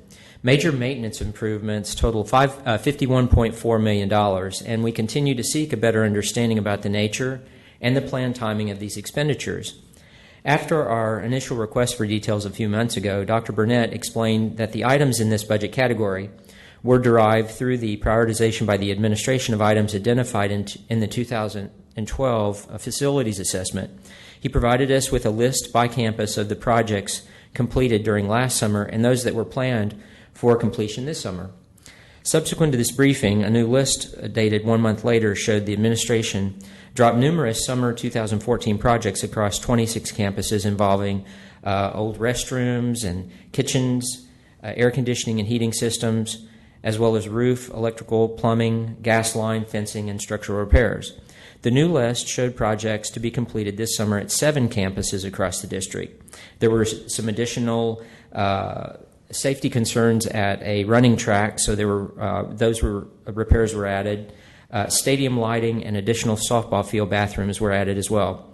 The Bond Oversight Committee will continue to want to understand and increase its understanding better on how these projects are prioritized. The estimates provided for the summer 2014 projects total $11.3 million, not including the added softball field restrooms at the Colony High School, which were not quantified in our handout. Additionally, the administration plans an updated review of the facilities assessment this summer and will modify the items in this budget category resulting from the review. BOC has requested the updated plans that result from this review so that we can better understand the priorities established. We are also interested to see how many of the school maintenance projects are reinstated that were dropped for this summer. Concerning technology upgrades, including what you are voting on tonight, we've requested additional information during the past several months about how the 1 to X program will be shifting over time from being funded through bond proceeds to during the initial implementation to being funded through operating funds as the program progresses into a maintenance and operating mode when devices and other related assets will need to be replaced in the ordinary course.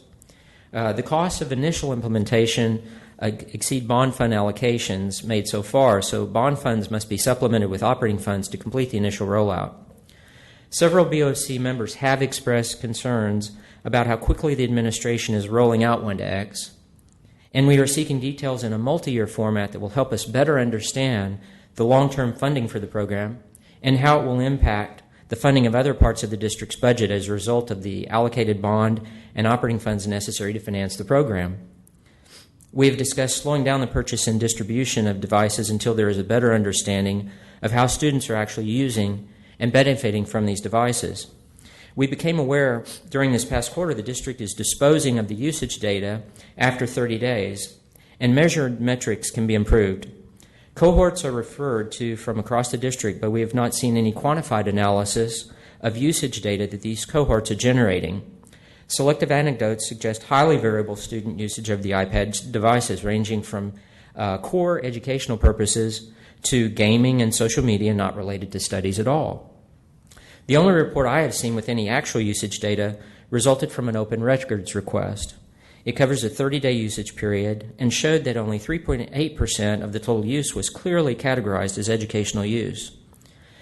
BOC has requested that the district retain student iPad and computer summary usage data beyond their current 30-day retention policy in sufficient detail to allow for study and trend analysis over time, especially the data from what they have designated as cohort schools. No analysis, even from the cohort school data during these past 2 school years, represents a huge missed opportunity to truly understand how this program is impacting teachers and our students and their academic outcomes. Reporting is scant. We've requested that the district create usage reports and metrics that are insightful and meaningful, so we are not so dependent upon isolated narratives and anecdotes. The significance of this program justifies extensive, quantifiable study and reports that all stakeholders can utilize. We understand that Barbara Brown and her technology group are addressing these matters, and we look forward to seeing their follow-up and improvements. More broadly, relating to this category, we've requested detail of the $47 million of classroom technology expenditures funded through bond sale proceeds already spent in order to understand better the nature of the assets acquired, what became of the computers, electronic whiteboards, and other assets retired in connection with the rollout of these new assets and their expected useful lives. Tonight, you are being asked to approve more than $11.6 million relating to the 1 to X program. This request includes the purchase of more than 9,000 Chromebook devices. BOC has not received any information about who is to receive these devices, what their expected lives are, and how they fit into the overall program. Without the benefit of a multi-year view of how these expenditures are going to impact future budgets and other operating areas, it is very difficult to determine a basis for supporting the vast number of devices being requested. As I mentioned, we have discussed the need to slow this down until better information is available to assess the full multi-year impact of all these expenditures and what annuity costs and relative budget reallocations are being tacitly accepted in order for the program to be sustainable. This is all particularly important in light of the large number of school campus facility needs that have been identified for which funding is not currently allocated. More generally concerning construction and major capital improvements, we've requested that the administration improve their documentation of design and construction materials standards that are applied in the planning and completion of our schools and other facilities across the district. We've been discussing this since late last fall. A recent Texas Comptroller's Office study of new facilities construction costs from 2007 through last year indicates that LISD's average cost per square foot of approximately $196 exceeds other area districts, districts like Frisco, Denton, McKinney, Keller, by between $12 to $40 per square foot. Michael Perry is examining this comparative data, and he is hoping to provide us with further information at our next meeting in August. But to our point, this is support for the notion that the district should document better the design and construction materials standards to be utilized on future projects to streamline project definition and management, to better contain costs, and to help ensure fairness across the district. During this quarter, Michael and Dr. Burnett provided monthly updates regarding the numerous construction projects underway. Michael has indicated that both the ninth grade centers are being focused on intently for timely completion. Much work has yet to be done in a very short time frame. We toured the newly opened natatorium and were briefed on how the delays and cost overages are being addressed with the contractor.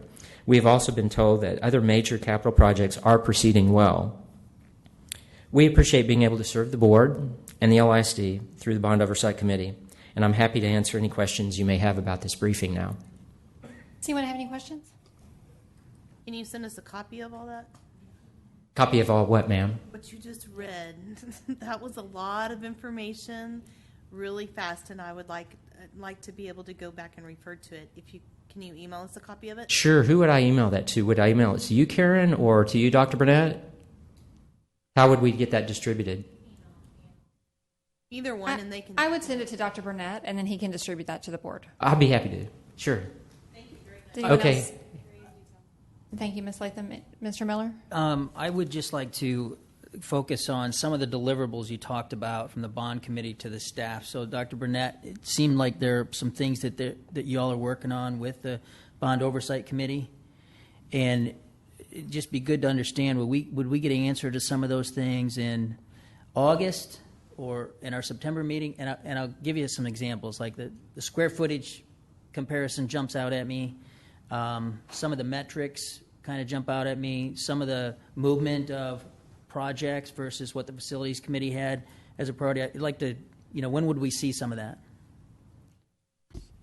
We'll be happy to revisit this with the Bond Oversight Committee when they meet again. And we didn't have a quorum at the last meeting, so we want to make sure that the Bond Oversight Committee meets when they speak as one voice. And if it's the desire of the board to begin bringing some of these questions that are basically free-floating questions that members bring up, we can bring them in a report that the committee actually votes on. Ms. Duke? I just want to clarify something, Dr. Burnett. The facility assessment study that we did had staff members, parents, and administrators along with PBK, and they walked every single campus and did extensive investigations into all our schools on what there was, and then spent hours to decide priorities on that assessment, correct? The committee was comprised of about 60 individuals, and they did that task 2 years ago in the spring of 2012.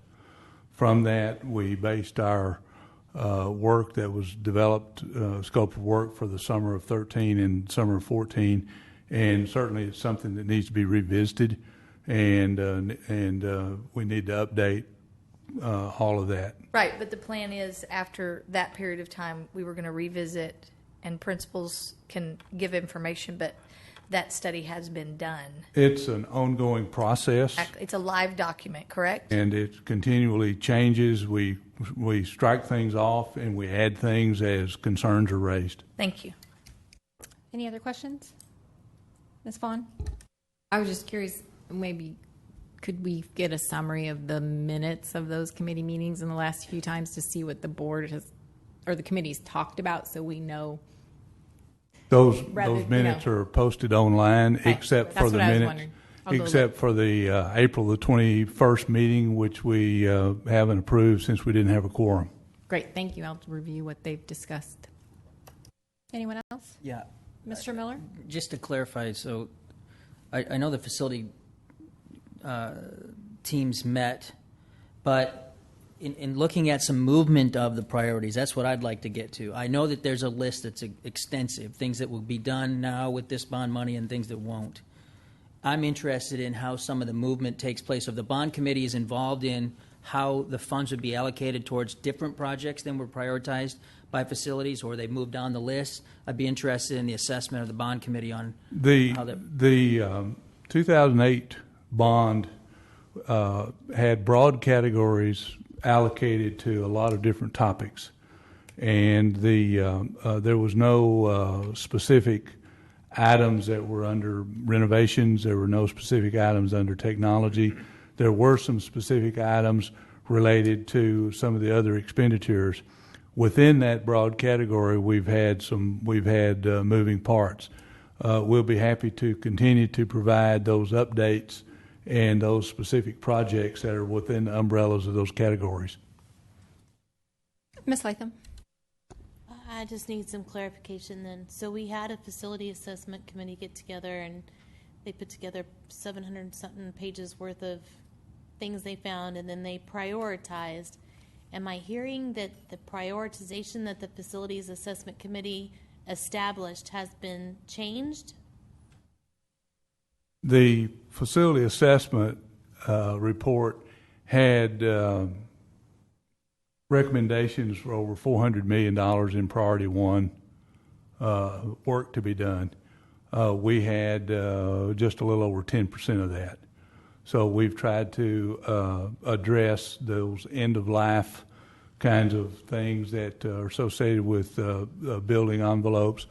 Also, if you'd like to hear more detail about this issue, I'd like to ask Irene with PBK to come forward and talk about that, since she shepherded this process. I have a question for you, Mr. Ball, but I'll let Irene go ahead and speak. So just. As Dr. Burnett mentioned, there was over $400 million in priority one items. So as we took those, we haven't changed any priorities. Those remain priority ones. We sat at the beginning in 2013 to identify projects for last summer and this summer based on the top priorities of the priority ones, or the most critical needs, the most urgent replacements, and those items that are there that were in the most need to be repaired. And we created a list based on an assumed budget that we could spend. As this year came around, new items rose to the top of the list because other items failed and had the critical nature of some of the replacements. So those moved up in the list, while some of the other priority one items fell off the list of items to be addressed. They were still all priority ones. They haven't changed. They're the same set of priorities that the committee developed. I guess then I'd like to know which ones, I mean, you don't have to tell me right now, but if someone could email us and let us know which ones fell off the list and which ones were added, that would be great. Yes, absolutely. We can do that. Anyone else have a question for Irene?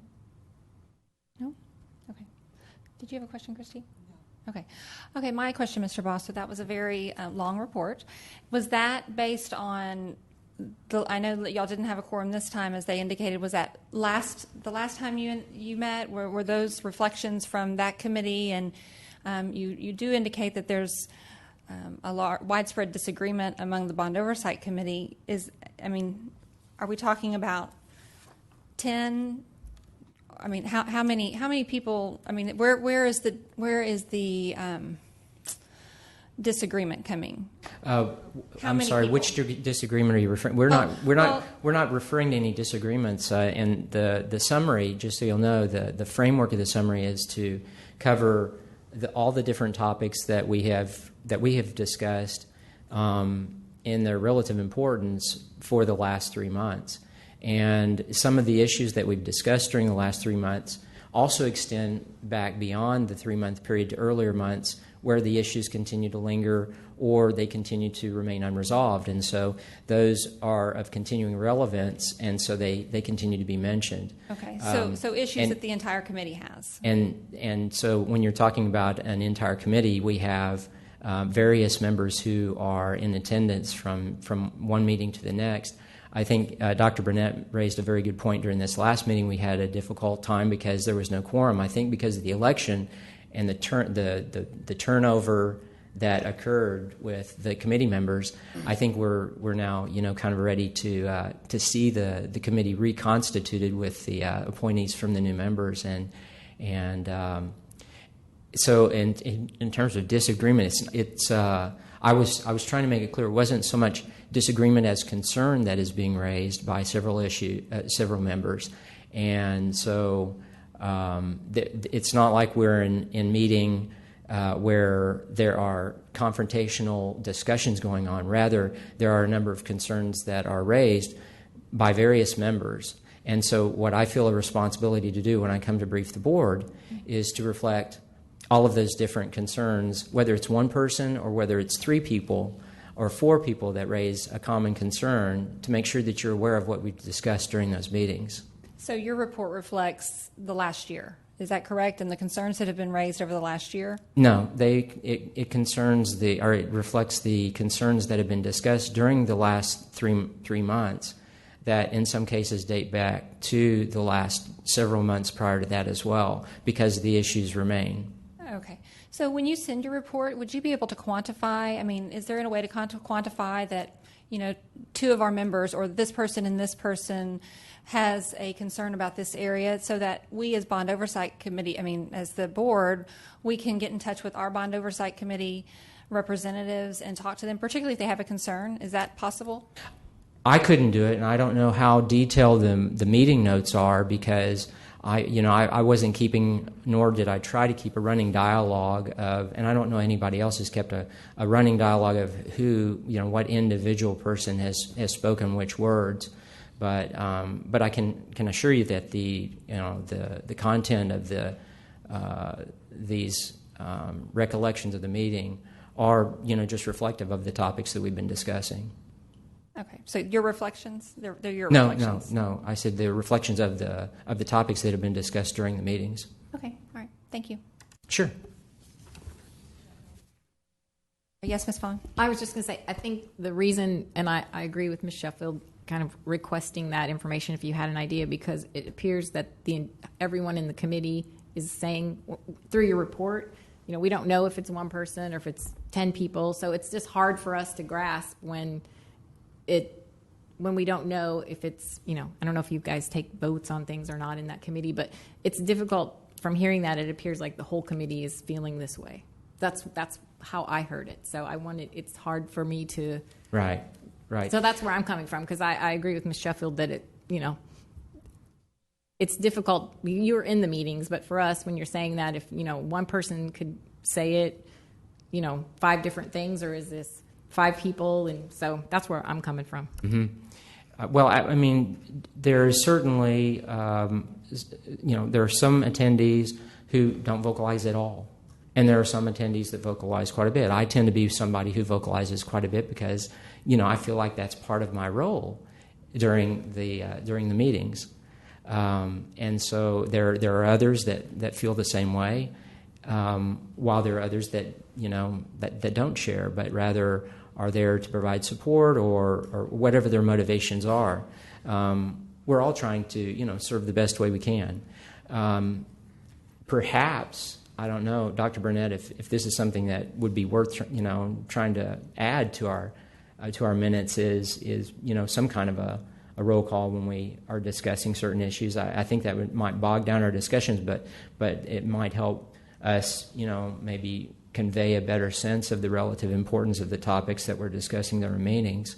Some of them are large issues involving a lot of campuses. Those issues I tried to kind of raise in this discussion.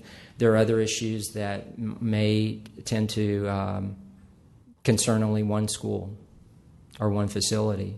It really just depends on the topics that are discussed at the time. So, but this was certainly representative of our discussion over the last 3 months. And as I said, some of the issues that were discussed during the past 3 months have extended from previous months as well. Okay, thank you. Mr. Miller? I just want to say that, remind the board that these are political appointees, that we have every privilege to go to our appointees and ask them if they have a different sense of what's going on. And when the board members that are present, the bond members that are present, have an advocate come speak before the board, that advocate, whether it's Mr. Baugh or anybody else, should represent the committee that was present. And I think that's what we got tonight. So I talked to a couple bond oversight committee members that said they weren't even aware of the meeting. Now, that's probably on their side, but we need to make sure that the people that we've appointed to this very important task are attending the meetings and that they're adding value. And if they're not, I think we need to, this is the time, as Dr. Burnett and Dr. Waddell look at recommissioning this is the time for us to make sure that we've got motivated and excited people to be on such an esteemed committee. Thank you, Mr. Miller. Thank you, Mr. Ball. Okay. Speaking of that, Dr. Burnett, when do you need our names for next year? In the past, we've asked for the appointment to the committee to be done in August. So, note to everyone, August is your due date. Okay, moving on. Dr. Burnett, update on construction projects? We have Mr. Michael Perry who will provide our construction update. Thank you, Dr. Burnett. Good evening. Before Satterfield and Ponticus comes up and starts their update on the 9th grade campuses, wanted to briefly talk about Cayman and Griffin. Both projects continue to track on schedule. Very pleased with the performance out there. Cayman is still on track to open at the end of this year. Matter of fact, we've started the furniture process. Nothing's more exciting than picking colors of furniture for some people. Griffin is on track to open, ready for students in 2015, and we've just begun the process of furniture out there. So both projects continue to track very well. Mel Rasmussen is here with Satterfield Ponticus.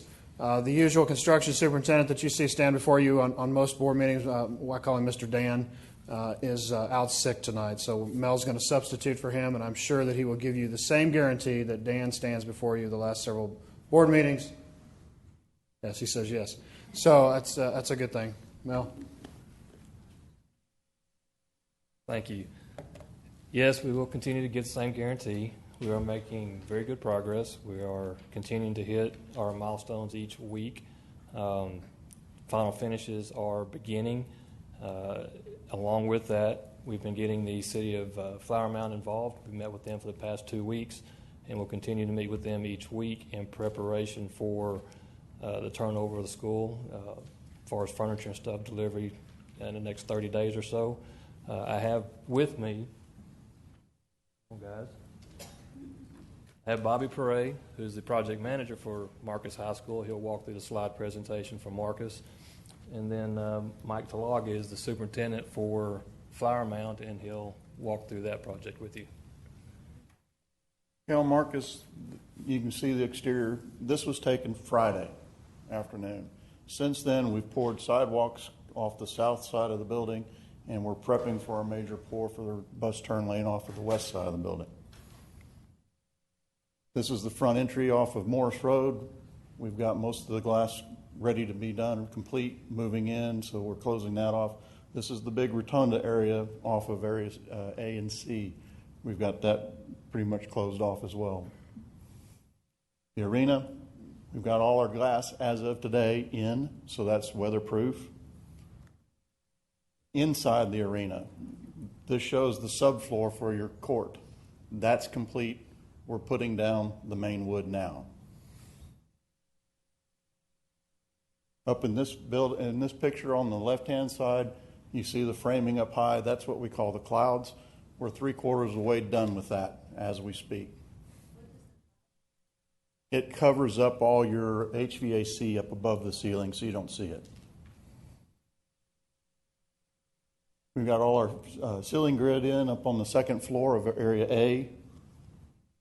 This picture was just one of the classrooms on the second floor of area A where we have the VCT in.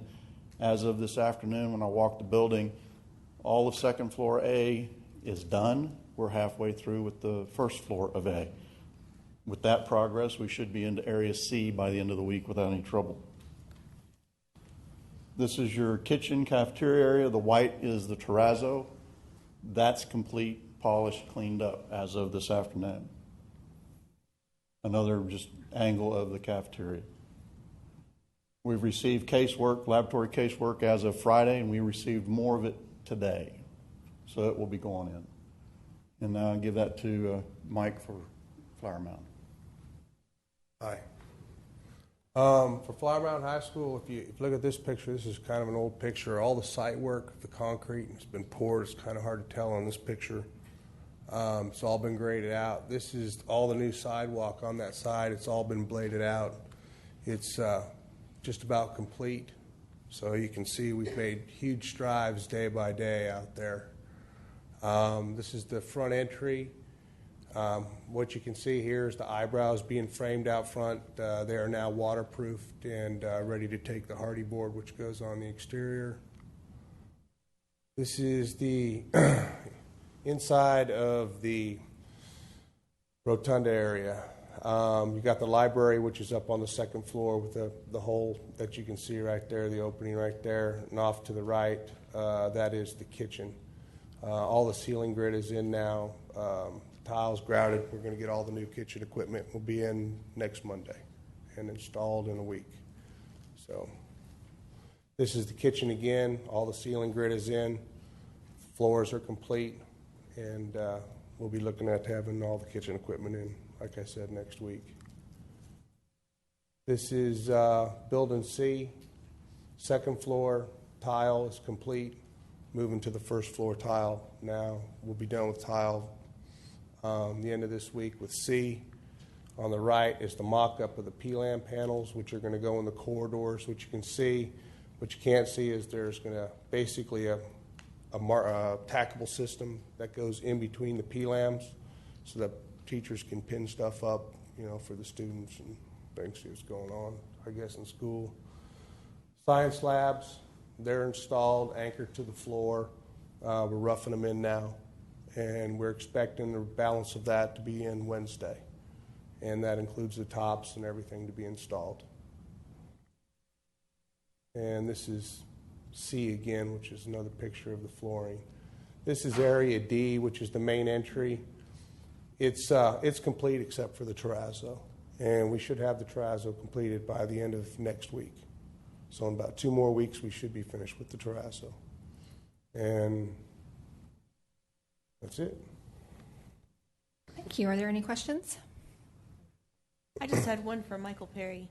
Remember the issue that we had with the sidewalk at Flower Mound, where we ripped up the old sidewalk and we were putting in the new sidewalk, but when we got to the corner, we had the issue of the electrical boxes and things? How did you resolve that? We met with the town of Flower Mound and figured out a way to get that. I think, Mrs. Latham, what I think you're referring to is the wider sidewalk that we put in there. We were able to fit that in between those oak trees that are right there on the corner. Oh. So we did not move the electrical boxes or do any utility work there. Good, thanks. Any other questions? No. Thank you so much. Thank you. Okay, TASB Board Policy Update 99, Dr. Brockman. All right, I brought this as an information item last month. This, as you may recall, was the second of 2 post-legislative updates focusing on incorporating changes from the 83rd legislative session, changes that were not included in Update 98. Basic topics included accreditation, district legal counsel, safety programs, graduation, credit by exam, state assessment, student discrimination and harassment, and public information. There's a variety of legal and local policies. As a reminder, legal policies are set by TASB and their policy service in direct relation to changes in law or administrative code. And then the recommendations for local policy changes are to be aligned with those changes in legal. Thank you. Are there any questions? No? Okay, I have just a few. Under district operations, when it's COB legal, reflects changes required by SB 376, if 80% or more of students on a campus that participates in a national school breakfast program qualify for a free or reduced price breakfast, the campus must offer a free breakfast to every student. A district may obtain 1-year waiver. I was curious, how many of our campuses, and you can get back to me, fall into this category, and are we then responsible for funding the additional amounts for free breakfast? We do have a few campuses that fall in this category. I do not have an exact number. I would want to make sure what I gave you was accurate. Aramark has been an extraordinary partner in these efforts.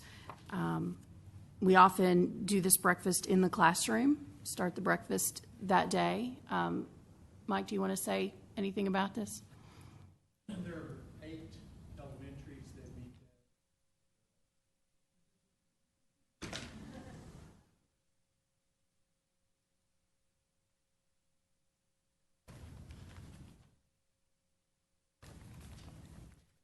Currently, there are 8 elementaries that meet that status, and we do take care of them. And then there's one middle school that we're addressing this year with that. So Aramark's absorbing the cost of that, or do you get? Well, no, Aramark doesn't absorb it. The cost is absorbed by the offset from the number of free and reduced, and the differential with the paid. Okay. So we chart each one out and run a scale on the financial part of it and present that to the district. And at this point, they're all paying for themselves. Okay, so because the way it reads is that now if we have campuses that, if you are at that 80% or above, that whether you qualify or not, you're going to receive a free breakfast. So I was just curious. Somebody has to pay for that. So what you're saying is that the reimbursements cover Okay. that cost. Okay, perfect. Normally, if you're around 70%, if you're up to 70%, the cost of the free and reduced will offset the paids. Oh, okay. Okay, thank you. Okay, so that's all I have for that. And then, do you have a question about that? Mm-hmm. Yes, Dr. Brockman, I had a question in regards to instruction regarding CPR instruction. I was curious when that instruction will be offered, and then is that a budget item already included in the budget for next year? Dr. Riddell, do you want to take care of that one? I'd be happy to. The cost for the CPR devices will be about $4,000, and we will be able to cover that. And what was the rest of your question? Yeah, and when will that be taught? How will that be worked in instruction? Okay, thank you. The curriculum writers are already on notice, and they are preparing to come together. They'll be we'll work this into the biology course, and it will be done at the very end of school, and we'll be able to, we won't have to buy the mannequins for every campus. We'll be able to move them around the district and, of course, clean them before use. You're welcome. I had a question about that as well. So I know that goes into effect for next year's seniors. Is there any kind of a waiver for students who may have already received CPR training? Do you know, is there a way to, because if you have a kid who's a lifeguard and they've already received CPR training, are they required then to also have that in class sometime? Do we know? That's a really good question, and I'll find out for you. Thanks. And I was just curious, is the state providing any funding for all this? No, ma'am. I'm shocked. Okay. All right. Thank you. Are there any other questions? No. Okay. So moving on. Next up, we have the Lewisville Education Foundation, and I will just handle this one. This was actually to consider naming the Lewisville Education Foundation as the official nonprofit organization of LISD. This is coming to you just as a discussion item at the request of board members, and I'm one of those. So the idea behind this is the Lewisville ISD Education Foundation is the nonprofit in our district that carries our name. They do nothing but fundraise and support the students and teachers in our district. And for many years, there just has been a disconnect within, I think, our district, within our community about what LEF does and who they are. And so in doing this, it is not to discredit any of our other local nonprofits, but it's to give them something they can use for marketing purposes and to distinguish them from, and apparently there are education foundations popping up in support of charter schools in our area. And so it really changes nothing in how we operate. but it's a way for us to recognize the foundation and to give them something they can use as a stamp of approval as they go out and try to raise support for our district, and gives them, I think, additional clout in the community for who they are and what purpose they serve.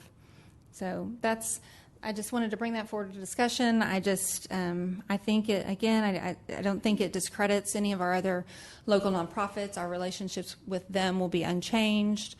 We have great relationships.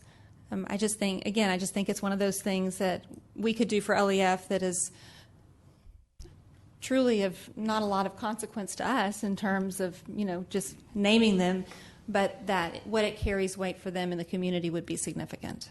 So, do y'all have any questions, discussion? I have a question. Dr. Waddell, what is your thoughts on this?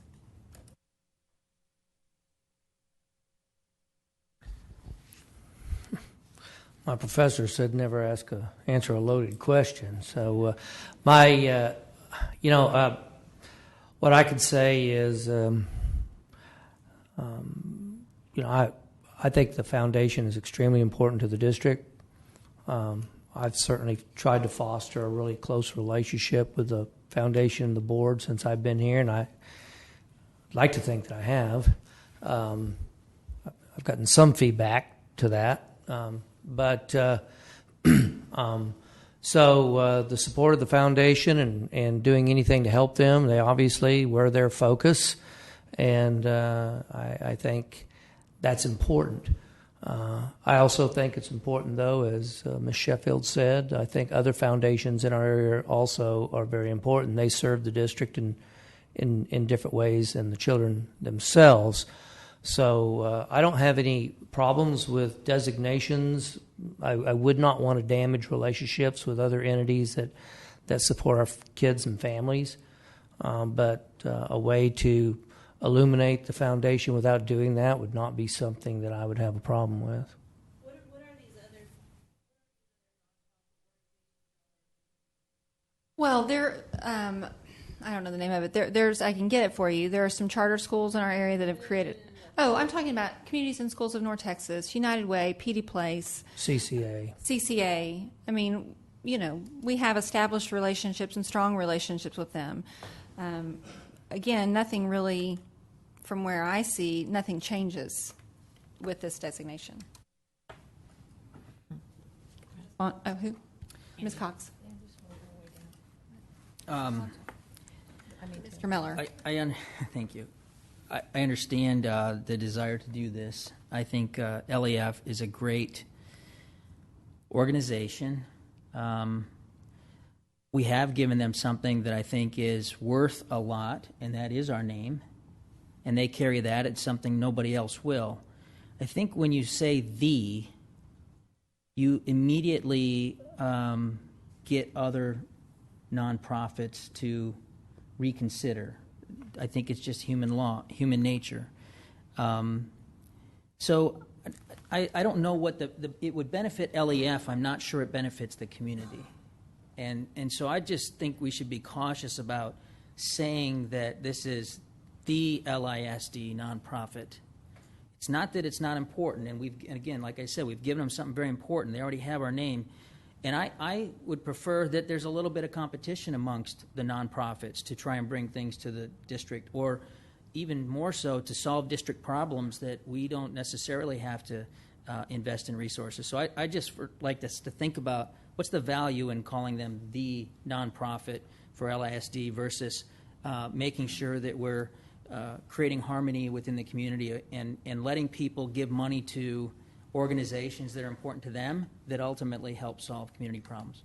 Let me just clarify. I don't think that this says that we are making any kind of statement that we expect our parents and families to only give to LEF. I think you make choices you make your choices based on your preferences and that type of thing. So I don't know that that's what I'm saying here, but all right, Ms. Cox.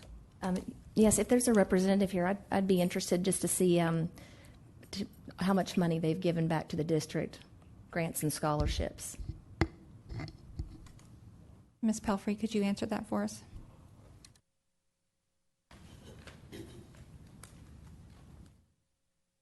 During this past school year, we gave $250,000.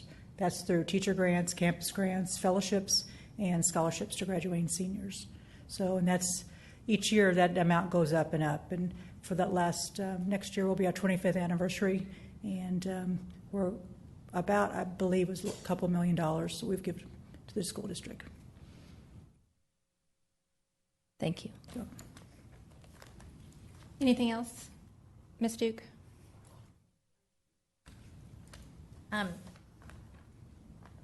appreciate this being brought forward, and I am a huge supporter of LEF. I used to be on the board for LEF, and I believe in everything they've done and accomplished, and the board members and the hard work they've done. I do take a little pause in naming them as the LISD nonprofit because we have so many others. And yes, I'm on the board of some of the others, but they work with our students also, and they're very important to our students also. They may not give money, but they in ways give a future, just like LEF gives a future. Personally, I would like to see something we could do, because I'm not saying we shouldn't showboat LEF some. Let's let them come and give us reports at our board meetings every few months. Connie can come up here and talk, give us 2 minutes of just what the activities are going on with LEF, because we need to get their name out. That's always been something that's been very important, and it has gotten better since Dr. Waddell has become our superintendent. I wholeheartedly believe that. I just have a little pause about naming someone as a LISD nonprofit, because I do believe it sets a precedence of who we support the most, and maybe we don't want to set that precedence, but we still want to give them the kudos that they deserve. So that's kind of my thought, is maybe we can involve them in our, because Connie comes to our meetings every month, so maybe we can involve them in our board agenda. I know our meetings are long as it is, but she's not a long talker. 60, 120 seconds, I'm sure Connie could do it. So I appreciate that. Okay. Ms. Vaughn? I've been known about LEF and helped and volunteered through PTA. That's how I found out about them. I support this, and the thing that I would, how do I say this? Every single penny that is fundraised through LEF stays in LASD. So personally, I don't see the other nonprofits getting their feelings hurt when we're all here for the kids. And if this is something that we can do to promote and support, the other organizations are great. I'm on several committees, have been on boards of those too, and they support students in the other counties, which is awesome. But I think this shows formally that we're partners.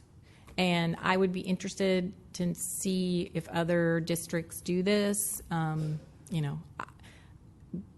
That's my main thing, is I want them to receive the recognition and support that, we're partners, and every single penny that's raised, stays in LASD.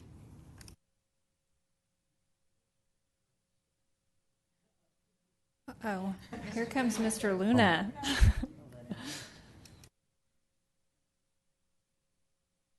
I'm a little nervous.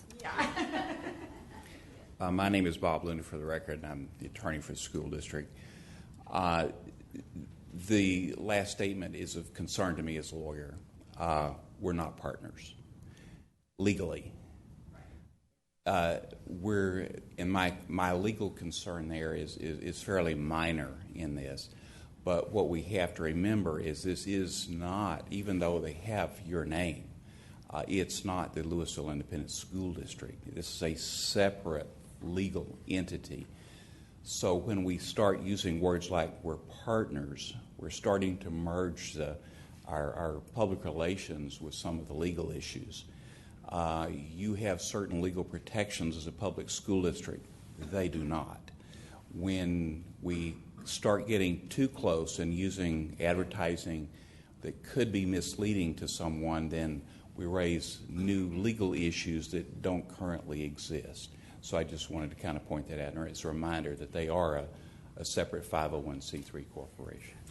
Right, and they have an independent board. Can you tell me, though, what do you mean by marketing? Like, how would we, where would that, I mean, like... You wouldn't want to use a word like partners. Okay, the word partner. We don't ever want to say that. No, I opened up a can of worms. I just meant we're all here for the kids. Sorry. Sorry, gang. We just got sent to the principal's office. Ms. Hassett, anything? No, I'm sorry. Is there anything else? Mr. Miller? Are you going to vote on this, or is this just for a discussion? Discussion. Okay, no vote. Okay. Okay, is that it? So if we're why are we discussing it if we're not going to make a decision about it? Well, we would. Are we going to make a decision about it at our next meeting? I would think so. I mean, I would assume we would, unless... So this will be on the agenda next meeting? We could either put it there, or if we have another meeting some other time, we could put it there. I don't know. What do you think? Well, one purpose of a discussion item is to decide if it goes to agenda, but that now you don't vote on that either. But I know normally it's the administration that brings recommendations. This did not come from the administration. But what I tend to do is if I'm listening to the board, I gauge, support. And either, normally it goes to action item the next month or the next meeting. There have been times when we thought, well, it's not ready yet, so we'll come back again for discussion. That's happened a few times on this board. And there's times when I've just done a lot of listening, thought, I'm not bringing that for action. So that's I don't quite sense that, but it could come back. It needs to either come back for more discussion or come back as an action item. So those board members that requested it to be a discussion item, do y'all want this to be? Well, I mean, I can, it looks to me that there are some, I know we have at least 2 board members that have some concern. It looks to me that we have 3 who support it, and then 2 I can't tell. What if, since a couple questions got raised, the question is, have other districts done it? Connie can find that out. Right, Connie? And we have a little time to maybe talk to Mr. Luna about, be sure we understand the legal issues, and then we just bring it back for discussion in August. That's a great idea. That sounds good. Thank you. Okay. Moving on, Dr. Rogers, Flower Mound SRO interlocal agreement update.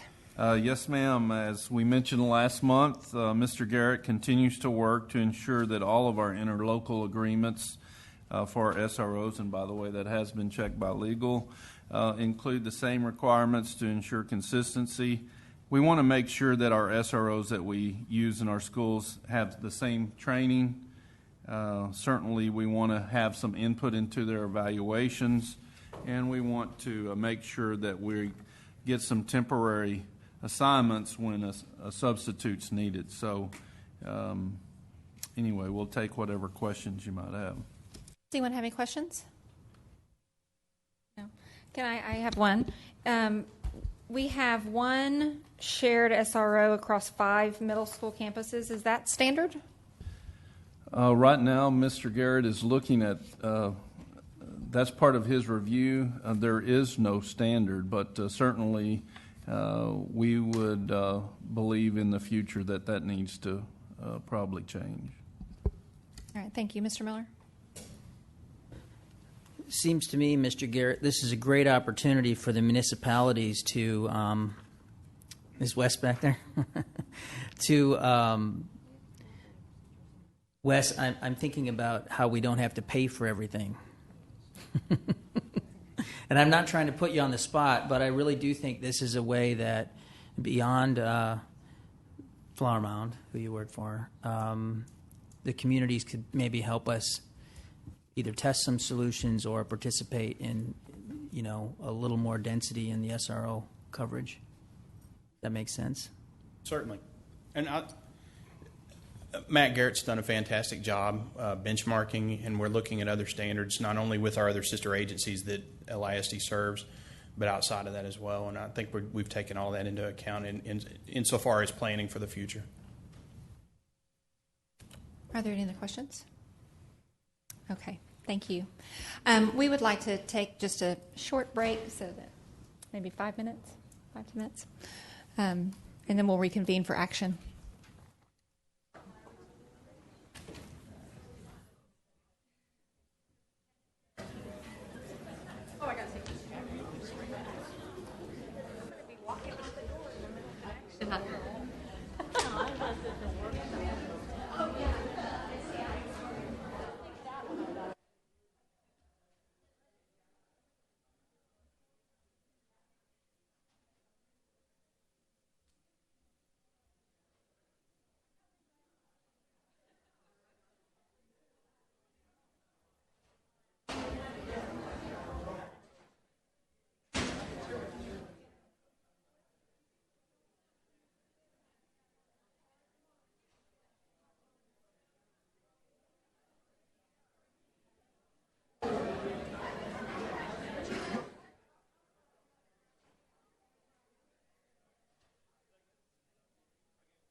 Are they?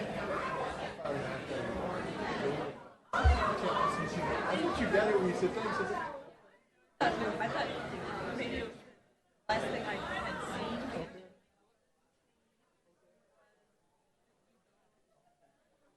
No problem. I got it. So yeah, I'll get it to you tonight. I'll get it. No problem. I apologize.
Thank you for allowing us that.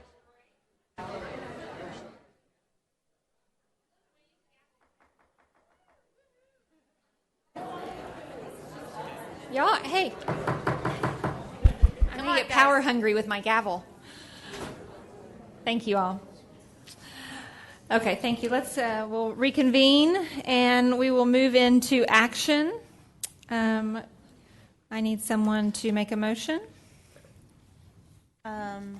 Ms. Sheffield, I make a motion that we approve the board operating procedures. Thank you, Ms. Latham. Do I have a second? Thank you, Ms. Duke. Is there any discussion? Well, no discussion? All in favor? okay. All in favor? That's unanimous. All right. Next up, to consider the approval of proposed changes to TASB Board Policy DK Local Assignments and Schedules. I make a motion to approve the approval of compensation increase for all eligible employees. Whoa. No, number 2. Oh, sorry. Okay, wait. I'll go back and make a motion for approval of proposed changes to TASB Board Policy DK Local Assignments and Schedules. Okay. Thank you, Ms. Latham. I need a second. Thank you, Ms. Vaughn. Is there any discussion? Okay. Hearing none. All those in favor? All those opposed? Okay. That's unanimous. All right. Next up, can I have a motion, please? Make a motion approval of compensation increase for all eligible employees. Thank you, Ms. Latham. Do I have a second? Thank you, Ms. Hassett. Any discussion? All right. Hearing none. All those in favor? All those opposed?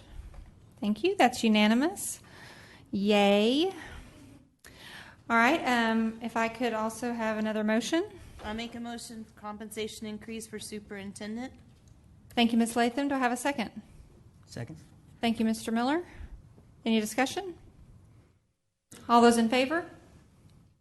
All those opposed? Thank you. That's unanimous. All right. Moving on to the next one. I make a motion approval of district contribution to health insurance plan. Thank you, Ms. Latham. Do I have a second? Thank you, Ms. Vaughn. Is there discussion? Okay. Hearing none. All in favor?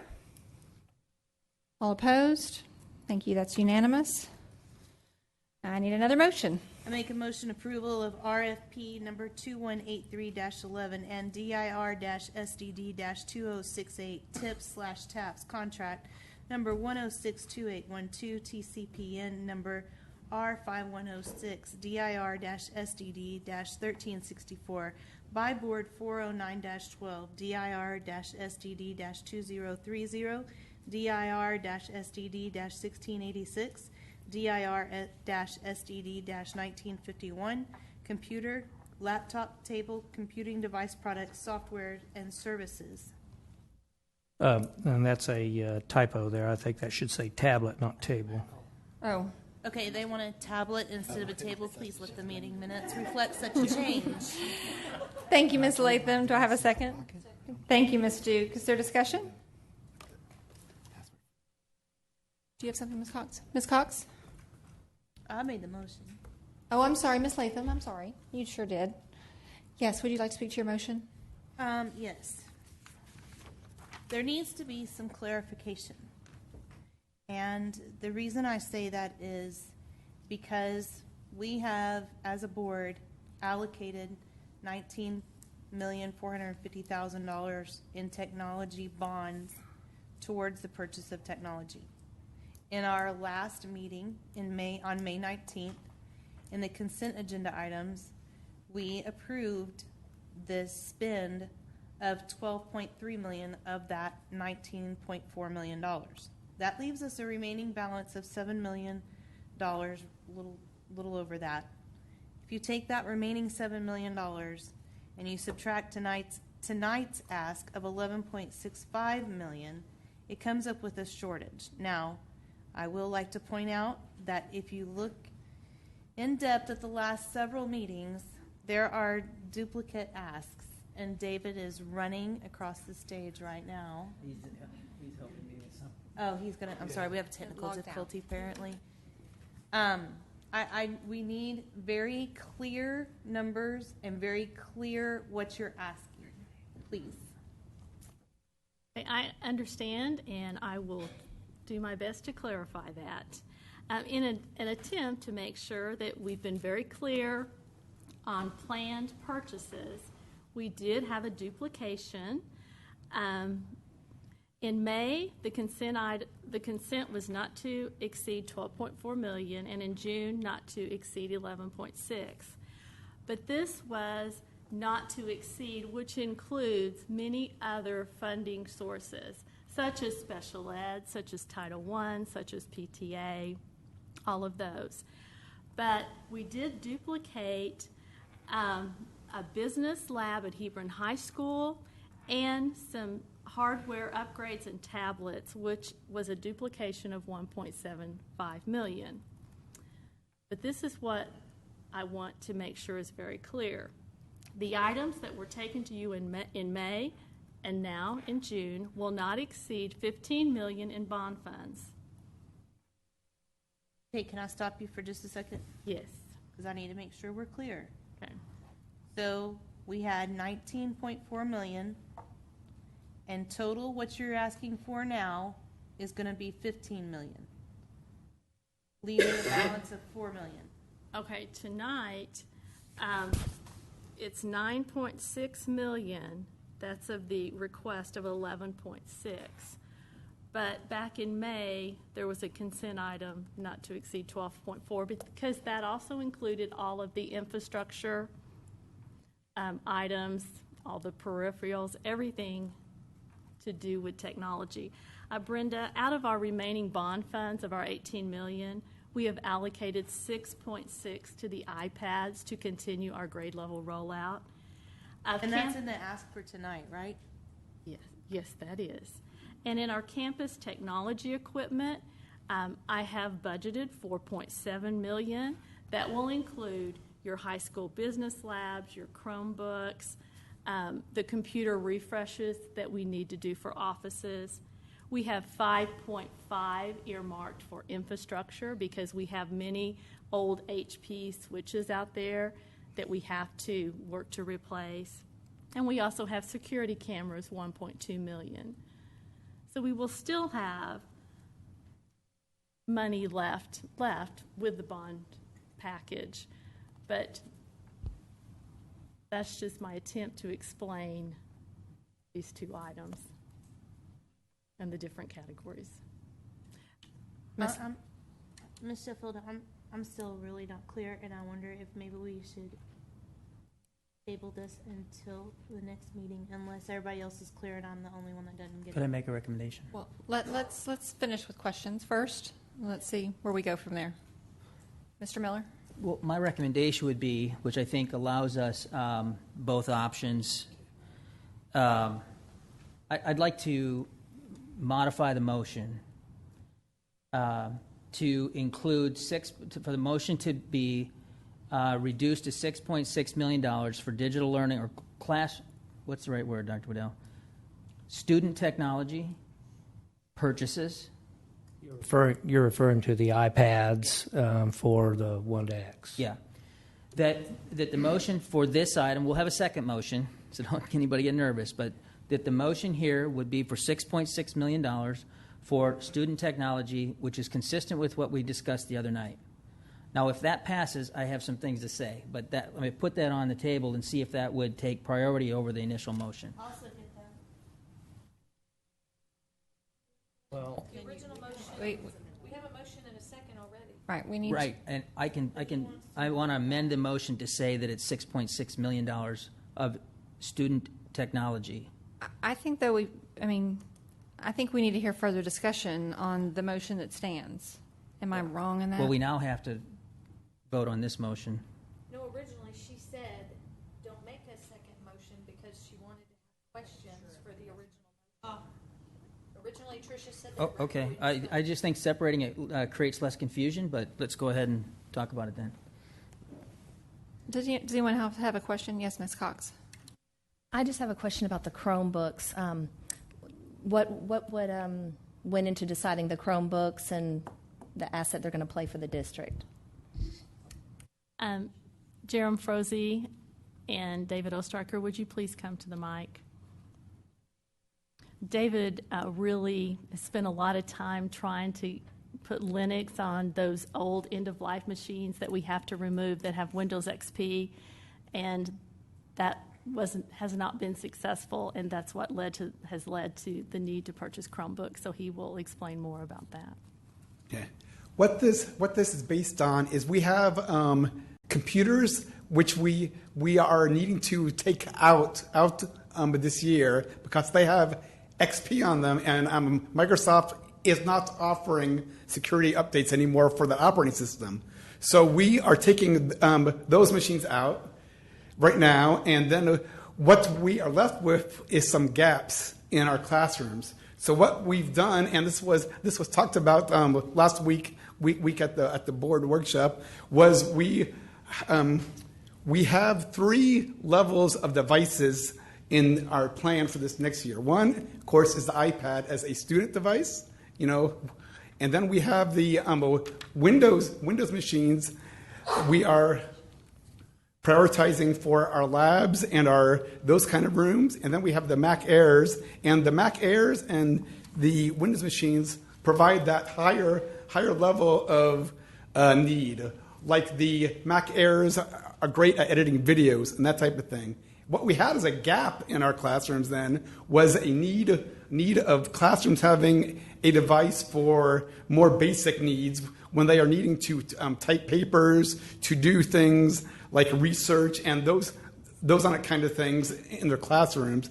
Many of these are going into the K3 rooms where they had computers that were older previously. So we are trying to meet varying levels of needs at this time.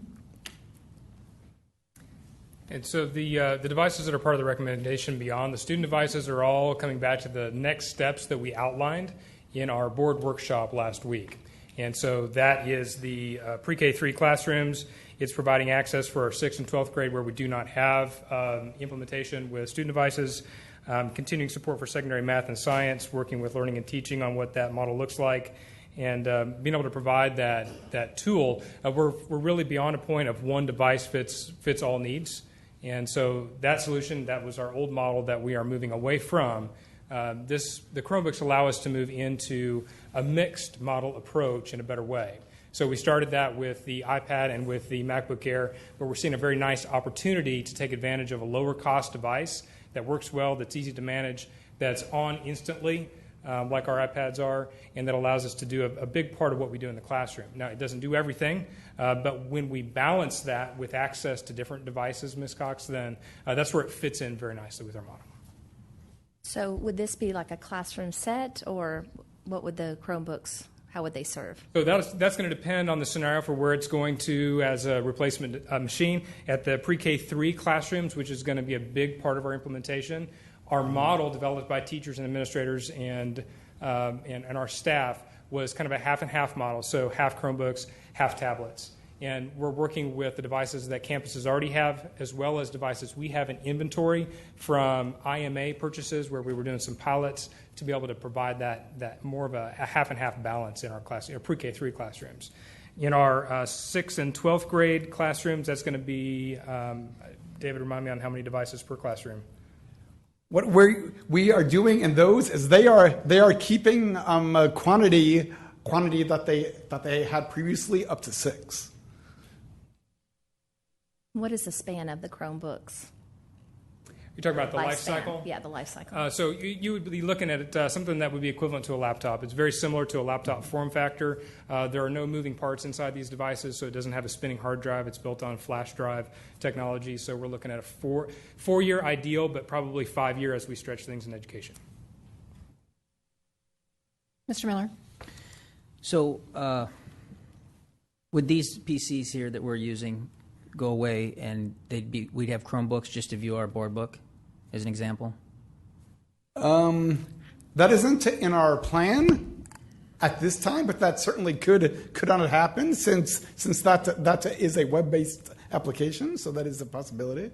Well, and just highlighting as an application that this is a lot of power here for for very little of what we need in just viewing PDF files. So if they could be redeployed, what I'm looking for is that those are examples of where you're thinking about that assets that have tags that are, let's say, sit on the board table all week that are actually being redeployed elsewhere. Now, my fundamental concern about what we saw today, and the reason I wanted it in 2 motions, is that I wanted us to approve technology important for student devices, because that's what we primarily heard about the other night, and I think that although not all of my questions were answered, I think a sufficient amount of questions were answered to justify the next rollout. I'm not saying that I would support the rollout in May of the devices that we're budgeting, but I think I need enough time to see some more data. Now, the additional money that showed up in the board book was a bit of a surprise, and so that's why I think Barbara provided some clarification there, and so I'm still not comfortable how to add the numbers up in my mind, 6.6 and 2.7. I mean, we're committing to letting you spend money that we don't even know the source of it yet, right? So PTA money, title money. No, for these machines, we absolutely know the source, and it's going to be bond funds. The monies that Ms. Brown is talking about are campus-based purchases. So when campuses are buying their own devices for classrooms, they're using their own funds, or they're using PTA funds or Title I funds. That comes from a variety of different sources. But we have to approve that expenditure for the amount to be able to cover those purchases as we project forward for the year. Why would we take campus funds?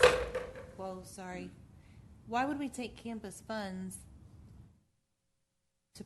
to fund something that is mandated by the district? Right. We don't take campus funds to do that, but campuses do make decisions to supplement their programs and add on different layers, whether it's after-school clubs, whether it's things that we don't serve as a district. I think what we're doing is allowing our campuses to stretch those dollars in a different way because we're providing a better layer of access across the board. They are not having to apply their funds to where we already have technology. They're not going to be feeding that in, and we would never recommend that they do feed that in addition to the layer that we provide, but that they can fill their pockets of need appropriately campus to campus. So what are you suggesting that they would be spending this? It was $2,060,000. Well, so that's a number that's based on our previous year's expenditures. Is that correct, Barbara? Dr. Burnett, will you speak to this because it really is very similar to a consent item? May not. Perhaps it will offer a little bit of light the way we do our purchasing and our. You have several moving parts here. Number one is the identification of the vendors and the DIR bid, which is part of what you read. The second part is the not to exceed amount. The not to exceed amount is critical in our control of our resources, because when we load our budgets and our departments have discretion on spending, they have certain amounts built into their budgets, whether it's bond funds, whether it's campus funds, whether it's general operating. When those amounts are loaded into the budget and those amounts are reached through an encumbrance or an outright purchase, then that budget line item is finished and the money cannot be spent. That protects you, protects the district, protects all of us from spending money 2 or 3 times. So when we ask you to approve a not to exceed, or when we say in our consent item that the budgets will not be exceeded, that's what we mean. You've got an anticipated amount of expense, but you have a budget code that the board approves either through the bond report, the construction funds, through the general operating budget, then those amounts are not exceeded. So you've got basically a dual system. And in the technology, you've got different funds that are going in to make up these purchases, and they're not exclusive. As Ms. Brown pointed out, we had in last month, we gave you a list of amounts that were going to be spent. Some of those amounts were identified as Dell computers, or they were computer purposes. Well, now they're asking you that they don't want to spend it precisely with that vendor, but they're asking for authorization to spend it in this respect. But the bottom line is the district has safeguards against spending the money more than once or spending the money inappropriately out of the budget. So you have a dual set of checks and balances. I hope that helps. It may just raise more questions. Well, I would hope that those in the audience and in administration would understand why the board would be a little bit frustrated and confused, because it's clear that some of this stuff has been asked for previously. And so as a board member who's supposed to be the oversight and reviewing all of this, I'm looking and I'm being asked to approve a budget not to exceed that's different amounts every time. So I don't know what the true dollar amount is. Make sense? I mean, I think that's what Ms. Brown was trying to answer with her your numbers, your $15 million. Well, and unfortunately, that muddied the water for me. I think, if there's a way we can clear up that concern you have, it'd be better to try to do that. If there's a different, part of her explanation that made it worse for you, then maybe, we could figure out what that is so we can explain it. But the bottom line here is we're at most of these items in here are for classroom technology, correct? Yes, sir. And so the bulk of it, of course, is the Chromebooks and the iPads. And that's pretty much 1 to X items.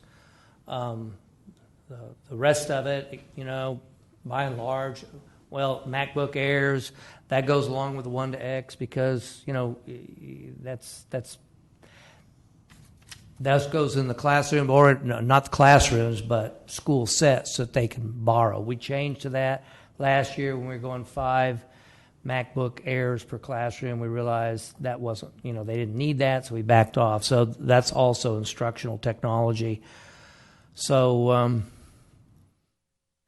basically what we're putting down here is this is the 1-to-X allocation, except for the allowance of some additional purchases that campuses can make, that this is approving through these vendors, using their own site-based money. Is that correct, Dr. Burnett? The bottom line is you're not going to exceed your technology money that you've got allocated in your bond funds. The system won't allow you to do that. Once the money's gone, it's gone.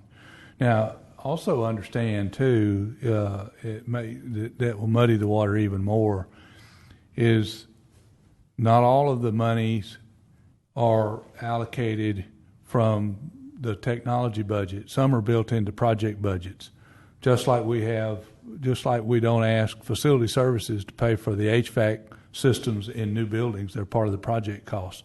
We have some technology budgets built into the Marcus and the Flower Mound ninth grade centers, as we have it built into the Griffin and the Camy budgets. So I don't know, that probably doesn't make it any clearer, but when you get to the end of your bond monies, then there won't be any more bond expenditures. You can't exceed the amount that's in your allocation. Ms. Hassett. Okay, that did muddy the waters for me. The ninth grade campuses in Camy, the technology in that is coming in with the construction money, but these you have some of it. If you notice on your backup, there's some $144,000 that's in this that's scheduled for the ninth grade campuses, and that's coming out of their project budgets. And the ones listed on here are really for the carts. Your $6.3 million and your $200,000, your 427 iPad minis are your 1-to-X rollouts. Is that correct, Barbara? And the MacBook Airs and for the new ninth grade classrooms, those are coming out of your project budgets, which are bond funds. right. Mr. Miller. So, in an attempt to try and clear this up, at a very basic level, last month we approved, didn't know that we did, but we approved $12 million of infrastructure. Some of that had some items in it, like Apple technology, for $1.5 million. That's money that you would probably use for the student rollout, correct? You'd probably use some of that $12 million, Barbara, for... None of that money was designed for your iPad rollout. All of that was for your refresh computers and for your infrastructure. Okay, so if that's the case, then we had, the number was what that we approved last meeting? I think it was 12.4. 12.4. The request that we received the other night was $6.6 million. Let's just keep it at that for now. We're at $19 million. If we just give you that, there's 0.3 left over in what's allocated in the bond fund. If you're telling us you need another 2.7 or more, I have some concerns. If you're telling us that 2.7 is actually covered from some other items, I'm a little more inclined to support it. But this, in and of itself, is why I'm recommending that we have this in two items. One is student technology. For the $6.6 million, approve it, and whatever the number looks like for you guys to do what you need to do. The second would be that we look at the additional technology used to support the digital learning program and approve up to whatever amount we would agree. And I guess I'm now confused, Dr. Burnett, because when I start adding the numbers up, I see us going way beyond the bond money if some of this money's not coming out of the $12 million. So now it's starting to become unclear to me. It's 1.75 is coming out of the 12, and that is your Dell computers, new computers, Hebron High School ninth grade that you had last month, and some tablets and computer hardware upgrades and upgrades. That 1.5, that is a duplication. Okay. So what would you think of this? And I really am trying to simplify this. So I've written a kind of a draft motion here that might help everybody. And just, if I could, given that the motion on the table, just throw this out for discussion. That I make a motion to approve the purchase and rollout of student technology for digital learning and the LISD 1DEX program as outlined by staff, and all purchases approved tonight and at the meeting of the board on May 16, 2014 shall not exceed the bond allocation of $19.3 million. Any other sources of funds shall come from other sources as listed in the item on page 104 tonight. Well, I think that's confusing. I mean, I think, I mean, I see where you're going. But I think if we look at what we have here, it's all for student technology. I mean, even the Chrome, is the issue here Chromebooks? Is that the issue? No, not for me. Not for you? No. But you have an issue with Chromebooks. My fundamental issue with Chromebooks is that we're seeing numbers here from the budget that we weren't aware of, and that we really didn't talk. We talked through about Chromebook being an option, but we didn't really talk about an intense rollout schedule like we did with the campuses and the cohorts for the Apple products. Well, did you want to speak, Ms. Vaughn?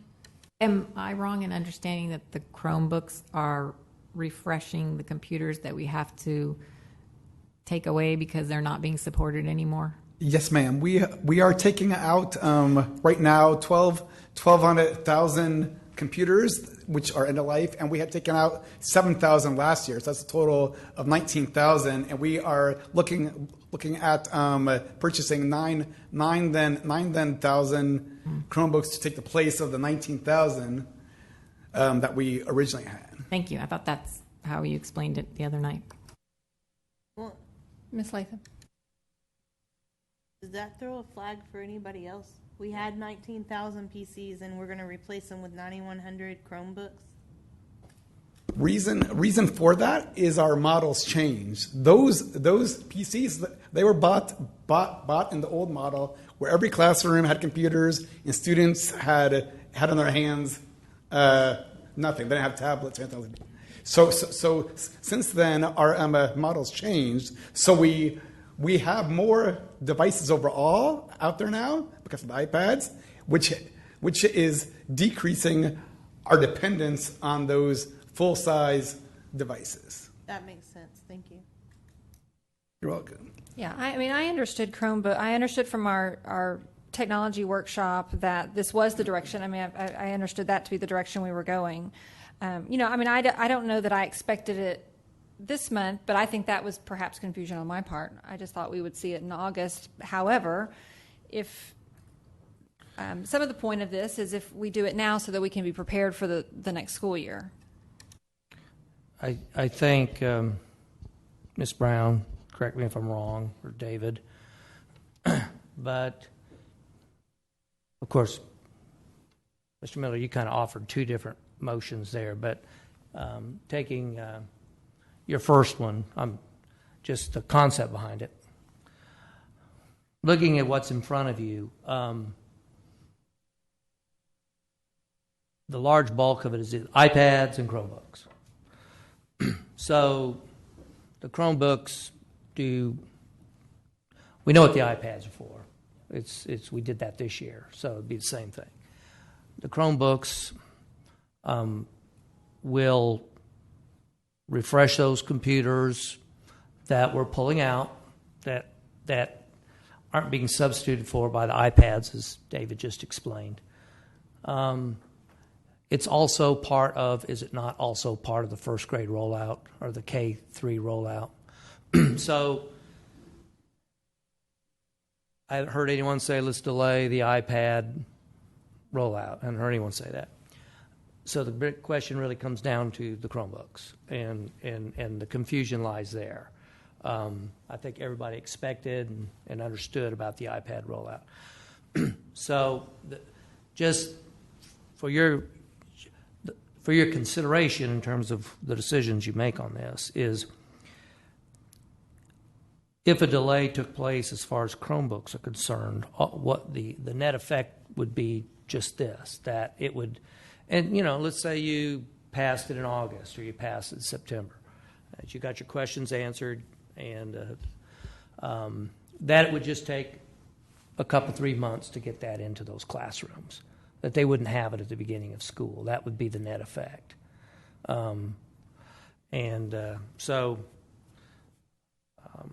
I think it just boils down to that. I believe that the classrooms that are expecting the iPads, the 4th, 7th, and 9th, and cohort 6th graders, it's important to get those out there. And so there's not a delay on implementation. But it's your comfort level as far as the Chromebooks are concerned. It's just, I feel confident that we can answer the questions and dispel the confusion that it might exist. But it's just, to wait on it just means that it's just going to take a couple, 3 months to get into the classrooms and to do the implementation. Ms. Hassett. If we did delay the Chromebooks, what would happen to the 6th and 12th graders? What would happen? Because those are the ones who do not currently have iPads. And what would, because if we're taking the computers out due to XP, what are we doing to those classrooms? Okay, we would have a limited number of machines for them to use. They still do have computers in the buildings. They do have some MacBook Airs on carts, so they just would not have as many. And with the Chromebooks, we also will have to work with purchasing on pricing those, and we're working with our technical team on the setup. So it could take some time for that rollout. For the Chromebook rollout? It is new for us, yes. Okay. So if we approve that purchase right now, are you saying that might not even be ready for the beginning of school year? Is that what you're saying? Or I would like to say that it would be completed by then, but it is new for us, and we will make sure that we do it right. David, do you have anything to add to that? That is right, and we are early in the purchasing process still, so we don't have our final pricing on it yet, or the lead times. So the lead times are also going to play into that. And if I may, what? Okay, may I ask one question, just because I don't know anything about Chromebooks. Sure.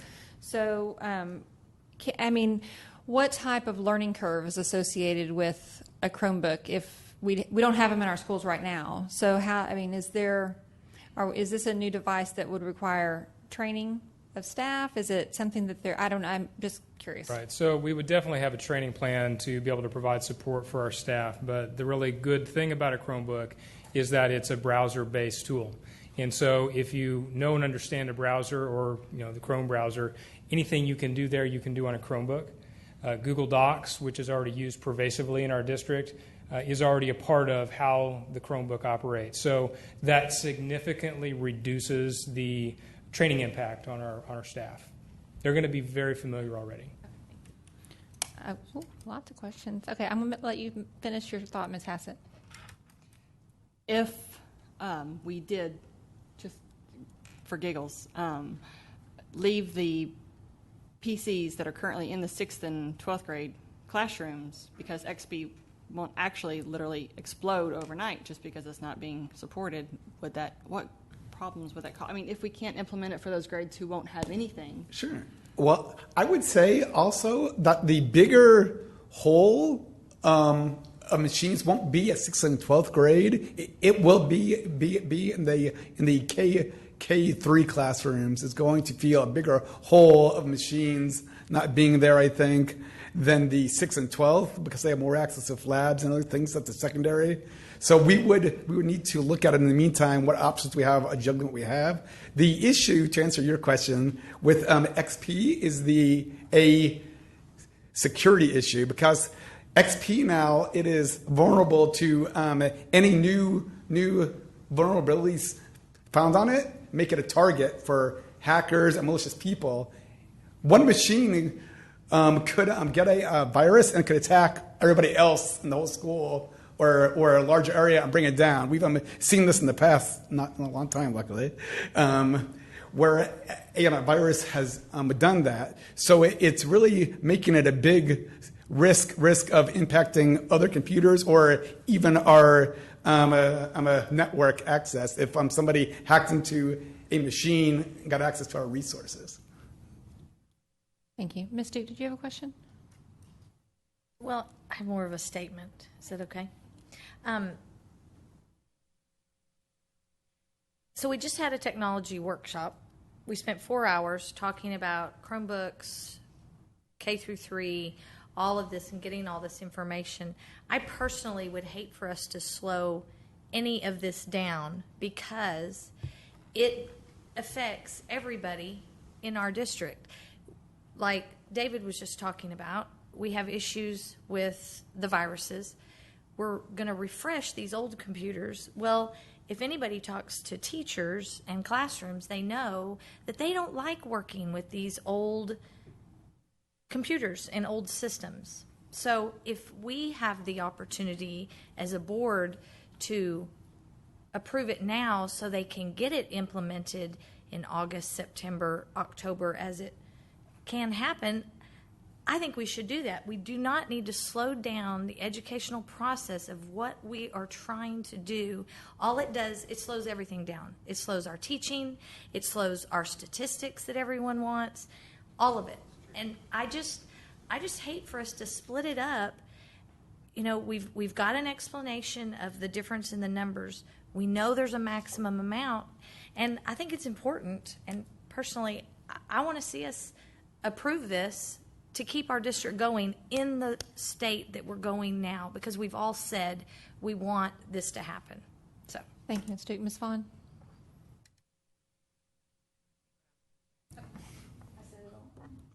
No, I agree what you were saying, and we did have, I thought, a lot of great information that you provided in the technology workshop. I appreciate how prepared everybody was. And we would be, if I remember correctly, we would be spending money to refresh these computers. Except we're choosing to do the Chromebooks. This is not something that you decided over dinner. And I appreciate all the expertise and the research and all that. And so I agree also that I would hate to have this slow down our professional development and the teachers and the curriculum and what they're planning to roll out next year. Thank you, Ms. Vaughn. Mr. Miller? You guys did a nice job at the workshop the other night. I think there's not a question of, in principle, moving forward. I agree that there's a great amount of education that can go on in a few classrooms for a couple months with an engaged teacher. So I don't think we're going to slow down the education process in LISD. We have phenomenal teachers that will make that work for our kids. And I'd be confident for my kids to be in one of those classes without the technology. That said, for me, this is simple. I feel like I'm buying a car, and it's when you check out with the guy that you're financing it with that all these other things come into play. And that's not meant to be an indictment. It's meant to just be food for thought that, for me, if we had these in 2 items, it's a no-brainer to go forward with the $6.6 million. The other piece I still have some questions on, unless somebody can give me what the net is on the number. So if the net by taking some of the money out of the bond money that we approved last month, and this comes down to we're going to spend less than $19.3 million, which is what's left in our bond fund. If somebody says we can execute this plan and get your phone switch and get your security cameras and that type of thing, then I'm okay with it. The limit to the additional approval is right here listed on 9,100 Chromebooks, 60 or 11,000 iPads, and et cetera, et cetera. Then I'm okay with it. But I'm just looking for somebody to say this is the net. And I think it's not meant to be challenging. It's irresponsible for us to approve a grand plan without really knowing what we just approved. And I know you want us to do that so that we can defend it. So that's what I want to get to, and that's why I'm willing to break it into 2 motions and say that if we can't get the numbers cleared up, that you come to the August 4th meeting ready to have us put on the agenda for us to take action item on this and have a PO in your hand so you can walk out and give it to Craig or whoever and place the order. I can certainly say that the items taken to you in May and this one in June, that we will not exceed spending $15 million of technology bond funds to do these things. And that includes your infrastructure, your security cameras, your classroom equipment, and the iPads. And then we would have roughly $4 million of bonds left over for technology stuff. Yes, that is what you would have left over, but that includes a lot of infrastructure and classroom technology equipment. I'm okay with it if the meeting minutes will reflect that, because that's Barbara, you know I support technology, and Dr. Waddell, you know I support Dr. 1 to X, but the numbers and the communication threw me for a total loop.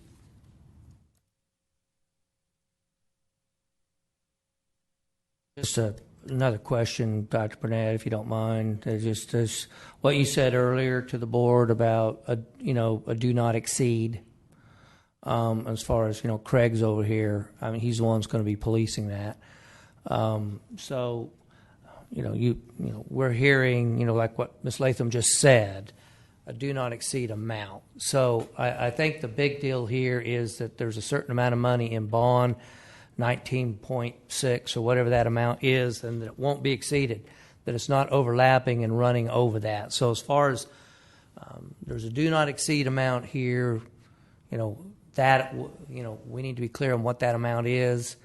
And the other thing is those non-bond items that are included in this, my understanding is that's in the budget. They have the budget to do that. We're just approving the purchase of that and the budgets that they already have, or the budgets that they would have in the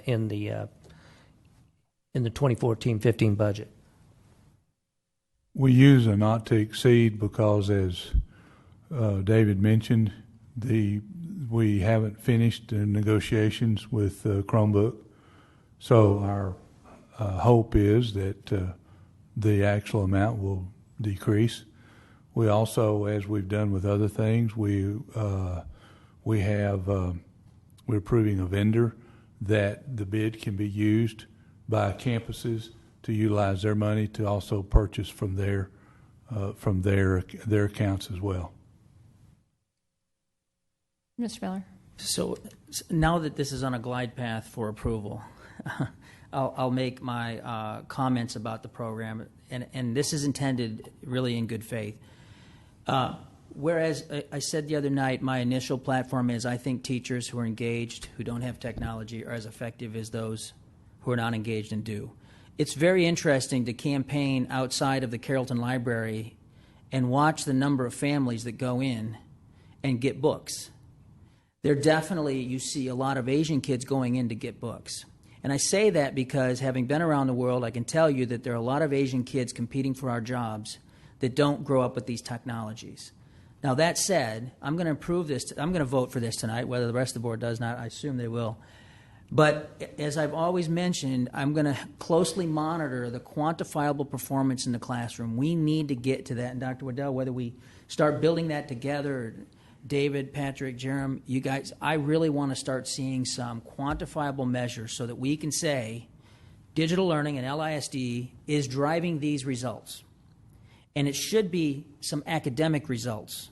And we've gotten a lot of other numbers that principals last week threw out that were really good. And I don't dismiss them at all. But we need to start getting to where we see some academic performance as a result of it. And so I'm going to be looking for that every month on kind of where we're at. And I know you guys don't have the demagogy, and I don't always get that word right, in curriculum, but I know you're working closely together with Dr. Riddell and her team. So I'm going to be looking for that if this passes, and hope that we see some of those results pretty quick. Ms. Cox? I just want to make a comment to that as well. I agree with what Ms. Duke said about moving forward, and I'm all for that. And I agree with Mr. Miller. I'm having problems myself with the whole project. I think the iPads are great, and I'm all for technology in the classrooms. But I'm all about, one, the clarification with the numbers, but just analysis and data to back up how well and effective it is working in the classroom. And I can speak from hand, having two kids having the iPads, one not utilizing it hardly at all, and the other one utilizing it substantially. So I really would like to see more data and analysis to show how effective they are and how we're utilizing more education to try to utilize these iPads in the classroom. Yes, Ms. Vaughn. I just want to say, Ms. Cox, I know it was unfortunate you couldn't go to the technology workshop because I know that you were very interested in that. But I can assure you that that was a big discussion and that the staff and administration, definitely said that we were going to work on data. But we are in, the first year and a half. So, but I wanted to reassure you that that was definitely discussed. All right, are we ready for the vote? Ms. Hassett. I agree with data because I have bugged several members of the staff multiple times already.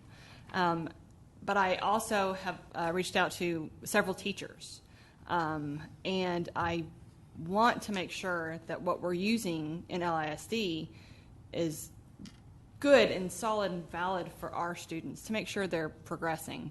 But listening to what the teachers have been telling me about the iPad program, we need to make sure that when we're making these measurements, that we're not associating the quantifiable evidence to the technology. I want to make sure that we're also associating these with our teachers because the teachers are using them. So I want to make sure that we have this data, but that we have the right kind of data so that we can make sure that it's used appropriately and to guide our kids and not ding our teachers. Right. It's a big challenge to be able to put together data in a way that can identify and correlate back to what the technology is doing because you can't pull that out. And we talked about that in our workshop very much so. We've identified our metrics very clearly to you all. That's based on our national research that sets the bar for where we're going.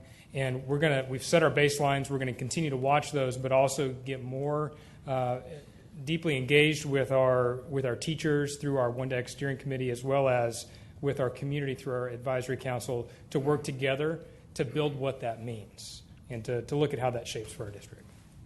Thank you. Yeah, I mean, y'all did cover that, I think, in depth in our workshop, and we did appreciate all the information. I know that it does have a lot of moving parts. It's new, but I do feel like you've answered the questions that we had here, and I do appreciate that. Do you have another question? I just wanted to reiterate what Ms. Hassett said. I think it's, I think what has made this district phenomenal over the years is our teaching stock. And there are some who feel pressure on the technology. There are some parents who feel it, and there are some kids who feel it. So as long as we maintain what we've been hearing from leadership is that this is a tool.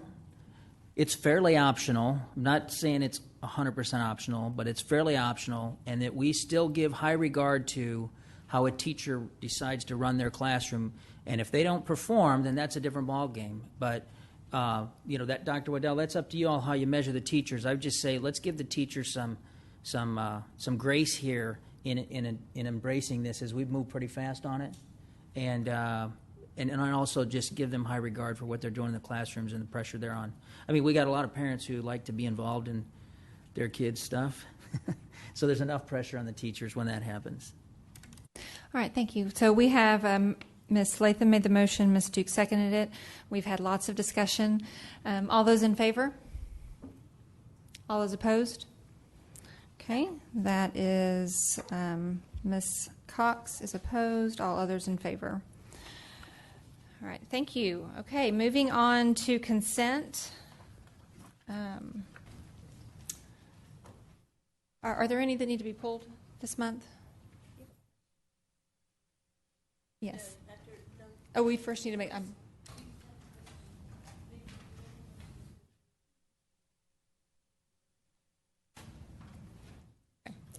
Okay, so do I have a motion to accept the consent agenda, Ms. Duke?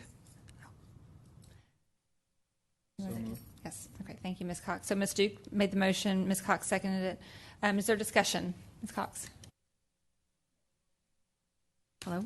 I just had a real quick question about G2 regarding shoes. Is that not something that's the parents buy or regarding shoes? Athletic director, Mr. Mays, athletic shoes for basketball, swimming, tennis, wrestling equipment, and supplies.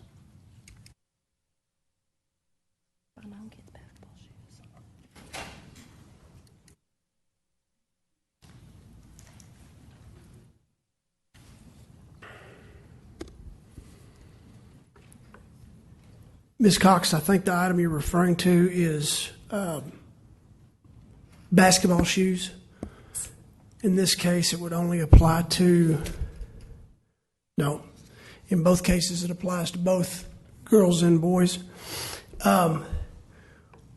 We do offer, not at all 5 campuses, but there are packages available through booster clubs that include uniform and shoes, but that's separate from us. We allow our coaches within their basketball budgets to purchase shoes if we can get them at a price that's competitive with what they oftentimes get in a uniform or shoe package with their booster clubs. So this is, and especially in the case of the guys, 3 different campuses, and within the girls, 2 different campuses. Just because of the competitive bid, we can get a good price on those shoes. But to answer your question, it is common that we do purchase shoes for basketball. We oftentimes do for other sports also. So they would basically be provided by the district? Yes, ma'am. If the coach decided to use his budget that way? His choice, as long as the specs meet our criteria in the athletic office and in purchasing. Can you tell me what campuses are currently doing that? That are purchasing through our office? Yes, ma'am. On the girls' side, LHS and the Colony. And on the boys' side, the Colony again and Hebron High School. Thank you. Yes, ma'am. Okay, if there's no further discussion, all those in favor? Well, that's unanimous. So, thank you all. Oh, yes, Ms. Vaughn? Thank you, Ms. Sheffield. I just wanted to say I appreciate all the deliberation, but I want to remind all of us that we are leading the state, if not in the country, with what we're doing. And Alan November has spoken several times and done professional development, and he was here several months ago doing a parent education for us, and he said that very thing, that we are doing some great things here, and we even have, he pointed to a principal in the room who's leading the nation, and it's not just the iPad, it's transforming learning. So I just wanted to leave on a good note. I appreciate everyone being concerned, but go forth and... Well, thank you all for staying up late with us. There is no further business. This meeting is adjourned, and the time is now 10:52. Oh, my goodness. Go to bed.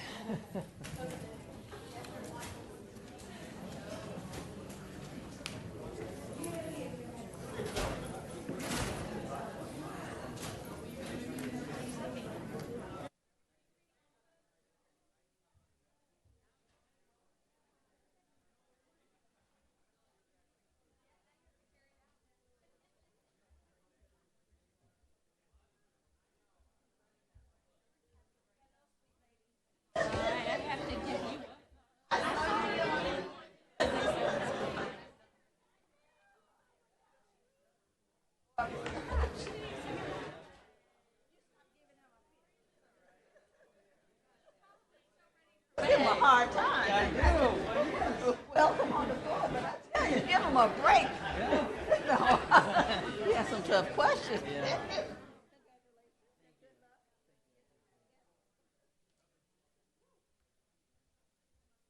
Congratulations.